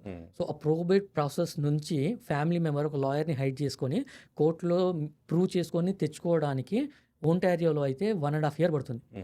ఏది స్ట్రేట్ ఫార్వర్డ్ అవుతుంది. ఇంకా ఏమైనా ప్రాబ్లమ్స్ ఉండి లిటిగేషన్స్ ఉంటే అది ఇంకా చాలా ప్రొలాంగ్ అవుతుంది. ఇంత టైం ఫ్యామిలీకి $1 కూడా యాక్సెస్ ఉండదు, అన్లెస్ అది జాయింట్ అకౌంట్ అవుతుంది తప్ప. ఓకే, వీటన్నిటిని బీట్ చేయాలంటే మనకు ఐదర్ ఫ్యామిలీ దగ్గర ఆ డబ్బు యాక్సెసిబుల్గా ఉండాలి, ఆర్ టర్మ్ ఇన్సూరెన్స్. అట్లీస్ట్ మనకు ఒక మనం డెట్స్ని కవర్ చేసి మన ఫ్యామిలీకి సరిపోయేంత ఒక టర్మ్ ఇన్సూరెన్స్ ఉంటే అట్లీస్ట్ ఫస్ట్ 2 daysలో ఇన్సూరెన్స్ పాలసీ నుంచి అయినా వస్తుంది మన ఫైనల్ రిచువల్స్ చేసుకోవడానికి. మనము ఈ గో ఫండ్ మీద డిపెండ్ కాకూడదు. That is not I don't like someone advertising me on go fund me collecting money. దాని బదులుగా నేను ప్లాన్ చేసుకుంటే బెటర్గా మనము ఇవన్నీ మన ఫ్యామిలీకి ముందే ప్లాన్ చేసుకొని పెట్టుకుంటే ఎఫెక్టివ్గా జరిగిపోతుంది.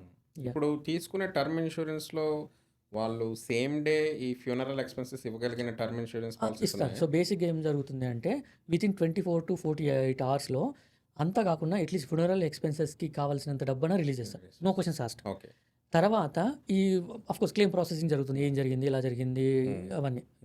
Unless there is a criminality involved, no issues. Criminality ఉంటే దట్స్ డిఫరెంట్ కోర్స్. సో బేసిక్గా న్యాచురల్ డెత్స్ ఇట్లాంటివి జరిగినప్పుడు okay, first 24 to 48 hours funeral ఎక్స్పెన్సెస్కి ఎంత కావాలో అది రిలీజ్ చేస్తారు. మిగతాది పే చేసిన ఒక 5 to 6 business daysలో సెటిల్ చేస్తారు. సో అట్లీస్ట్ మనకు అష్యూరెన్స్ ఉంది.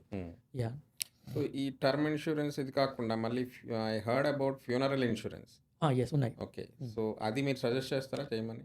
ఒకవేళ మీకు టర్మ్ ఇన్సూరెన్స్ బేసిక్గా అగైన్ ఇప్పుడు జనరల్గా క్వశ్చన్స్ ఏమంటే, నేను 100K ఎర్న్ చేస్తున్నాను, నాకు ఐటీ జాబ్ చేస్తున్నాను, నాకు జాబ్లో ఉంది కదా ఇన్సూరెన్స్, మళ్ళీ బయట ఎందుకు అని జనరల్గా అడుగుతారు. ఓకే, ఇక్కడ పాయింట్ ఏంటంటే మీకు గ్రూప్ ఇన్సూరెన్స్లో క్లెయిమ్లో మనం ఏమంటారు అండర్ రైటింగ్ జరగదు ఫస్ట్. ఓకే, అండర్ రైటింగ్ లాస్ట్లో జరుగుతుంది. ఇన్సిడెంట్ జరిగినప్పుడు అండర్ రైటింగ్ చేస్తారు. అప్పుడు ఏం జరిగింది, నాకు పాలసీ తీసుకున్నప్పుడు ఏమి ఇన్ఫర్మేషన్ ఇచ్చాడు, ఇప్పుడు ఏమి జరిగింది మధ్యలో, ఇవన్నీ తీస్తారు. So there are good chances that claim can be rejected. దానికోసమని మేమేం చెప్తామంటే, మీకు ఒకవేళ గ్రూప్ ఇన్సూరెన్స్ ఉంటే అది మీకు బోనస్, ప్లాన్ బిగా పెట్టుకో. ప్లాన్ బి అది మీకు బోనస్, దాని నుంచి వస్తే మీకు బోనస్. అది కాకుండా మీకు ఆల్టర్నేట్గా మీకు స్వతహాగా బయట ఒక టర్మ్ పాలసీ ఉండాలి. ఇంకొక గ్రూప్ ఇన్సూరెన్స్ ఏంటంటే, మీరు ఎంప్లాయ్మెంట్ మారిన ప్రతిసారి అది మీతో రాదు, అది ల్యాప్స్ అయిపోతుంది. అండ్ టర్మ్ ఇన్సూరెన్స్కి బేసిక్గా ఇన్సూరెన్స్కి ఉన్న డ్రాబ్యాక్ ఏమంటే ఏజ్. మనం ఎంత సౌండ్ ఏజ్లో ఉండి ఎంత యంగ్గా ఉన్నప్పుడు ఎంత ఫాస్ట్గా అప్పుడు మన ఇన్సూరెన్స్ని బ్లాక్ చేసుకుంటే అదే ప్రొఫైల్ మనకు లాంగ్ టర్మ్ వరకు కవర్ అవుతుంది. ఓకే, అదొక ఆప్షన్. అండ్ ఇంకా మీరు ఫ్యూనరల్ అన్నారు, ఒక ఎస్ అవి మల్టిపుల్ ఆప్షన్స్ ఉన్నాయి, ఫ్యూనరల్ ఇన్సూరెన్స్ అని ఇవన్నీ. కానీ నేనేం చెప్తానంటే, ఒకవేళ ఇవన్నీ మనకు సెట్ చేసుకున్నాం అనుకోండి, మనకు ఎంత కావాలి ఎస్టిమేట్ తీసుకున్నాం అనుకోండి, దాని పని ఆ టర్మ్ సరిపోతుంది. యా, ఒక లేదు నాకు టర్మ్ నా హెల్త్ ఉన్న, ఫర్ ఎగ్జాంపుల్ కొంత కేసెస్ మేము ఏం చూస్తామంటే హెల్త్ కండిషన్స్ ఉండొచ్చు, వాళ్ళు క్వాలిఫై కాకపోవచ్చు. There are companies like top companies ఇవ్వకపోవచ్చు, మేము సెకండ్ లెవెల్లో ట్రై చేస్తాం. సెకండ్ లెవెల్లో కూడా కానప్పుడు ఇది రియాలిటీ, మీకు బయట ఇన్సూరెన్స్ రాదు. మీరు ఏం చేయొచ్చు అంటే, మీరు ఈ ఫ్యూనరల్ ఎక్స్పెన్సెస్ కానీ వీటికి ఇన్సూరెన్స్ తీసుకోండి. అట్లీస్ట్ ఆ లాస్ట్ డే ఎక్స్పెన్సెస్ మీకు కవర్ అవుతాయి. యా, ఇప్పుడు లాస్ట్ క్వశ్చన్. ఇప్పుడు ఈ మనకి చాలా క్రెడిట్ కార్డ్స్లో మీకు యాక్సిడెంటల్ డెత్ కవరేజ్ ఉంటుంది, ఇది ఉంటుంది, అది ఉంటుంది అని చెప్పి వాళ్ళు ఒక నెలకి ఒక ఐ థింక్ $10-20 తీసుకుంటారు. ఓకే, సో అవన్నీ మంచివేనా, or is it just a catch, or is it అవి మీరు అన్నట్టుగా అవి క్యాచ్. ఎందుకు అంటే, మీకు ఇన్సూరెన్స్ ఏ ఇన్సూరెన్స్ అని తీసుకోండి, under writing is very important. Because under right చేసినప్పుడు మీకు ఏం హెల్త్ ఇష్యూస్ ఉన్నాయి, ఆర్ మీకు మీ హెల్త్ ప్రొఫైల్ ఏమి కంపెనీ స్టడీ చేస్తుంది. స్టడీ చేసి రిస్క్ అనాలిసిస్ చేసుకొని అప్పుడు ఇన్సూరెన్స్ ఇస్తుంది. అప్ ఫ్రంట్ ఇది చేస్తే మీకు అడ్వాంటేజ్ ఏమి అంటే, కంపెనీ అష్యూరెన్స్ ఇస్తుంది. ఒకవేళ మీ ఆ ప్రొఫైల్స్ మొత్తం హెల్త్ ప్రొఫైల్ చెక్ చేసుకొని కంపెనీ ఇస్తుందంటే అది 90% గ్యారంటీ.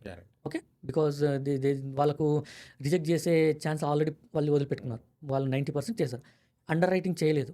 అండర్ రైటింగ్ చేయకుంటే వాళ్ళు లాస్ట్లో క్వశ్చన్స్ అడుగుతారు. ఇన్సిడెంట్ జరిగినప్పుడు ఏం జరిగింది, నాకు ఇన్ఫర్మేషన్ ఏమి ఇచ్చారు మీరు, మధ్యలో ఏం జరిగింది. సో అందుకే మీరు CP24 ఇటువంటి న్యూసెస్ ఫాలో చేస్తే మెజారిటీ లాయర్స్ అడ్వర్టైజ్ చేస్తుంటారు ఏమని, మీ గ్రూప్ ఇన్సూరెన్స్ రిజెక్ట్ అయిందా, ఐ కెన్ హెల్ప్ యూ అని. That is the biggest.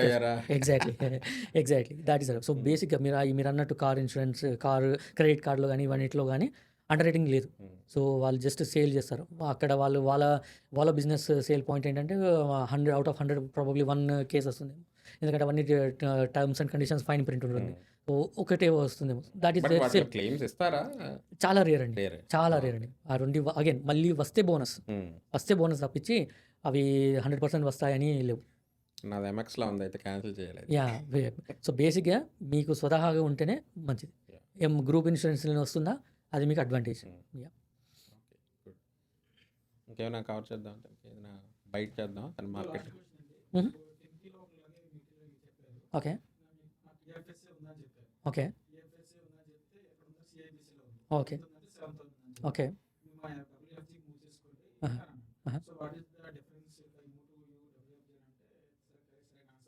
Okay. So WFG platform provider మాత్రమే. ఓకే. ఇప్పుడు ఎట్లా చెప్పొచ్చు అంటే అదొక సర్వీస్ ప్రొవైడర్ మాత్రమే. సో అండర్ డబ్ల్యూఎఫ్జి వాళ్ళు ఒక ప్లాట్ఫామ్, వాళ్ళకు మల్టిపుల్ ప్రొవైడర్స్తో టైఅప్ ఉంది. Okay. Like Equitable, IA, Manulife, CPP, ఇలా మల్టిపుల్ ప్రొవైడర్స్ ఉన్నారు. ఇప్పుడు క్వశ్చన్ ఏంటంటే యాక్చువల్గా బ్యాంక్కి వీటికి డిఫరెన్స్ ఏమి అనేది క్వశ్చన్. ఓకే. అది అక్కడ వస్తుంది. సో బ్యాంక్లో ట్రేడింగ్ వదిలిపెట్టండి. Trading is completely different topic. మీరు రిస్క్ తక్కువలో మీకు వెల్త్ బిల్డ్ చేసుకోవాలంటే index funds or mutual funds ఇవి ఒక ఆప్షన్. ఈ బ్యాంక్కి వచ్చేటప్పటికేమో అంటే మీరు అందరికీ వాళ్ళు క్యాటర్ చేయలేరు. నేను ప్రాక్టికల్ ఎగ్జాంపుల్, నేను ఒక ఫినాన్షియల్ అడ్వైజర్ని ఒక నెట్వర్కింగ్ ఈవెంట్లో కలిసాను. జస్ట్ రిఫరల్ కోసం మాట్లాడుతుంటే తను అప్ ఫ్రంట్ చెప్పాడు, కార్డ్ ఇస్తూ, నా దగ్గరికి ఒక 100K టేబుల్ మీదకి తీసుకువచ్చే క్లయింట్ ఉంటే మాత్రమే నా దగ్గర పంపు. సో వాళ్ళ గోల్ ఏమంటే హై నెట్ వర్త్ క్లయింట్స్కి సర్వ్ చేయడం మాత్రమే వాళ్ళ గోల్. బికాస్ అందరు చేసే డబ్బు కోసం కాబట్టి వాళ్ళకి అక్కడ బిగ్ కమిషన్. ఎగ్జాక్ట్లీ. సో అది.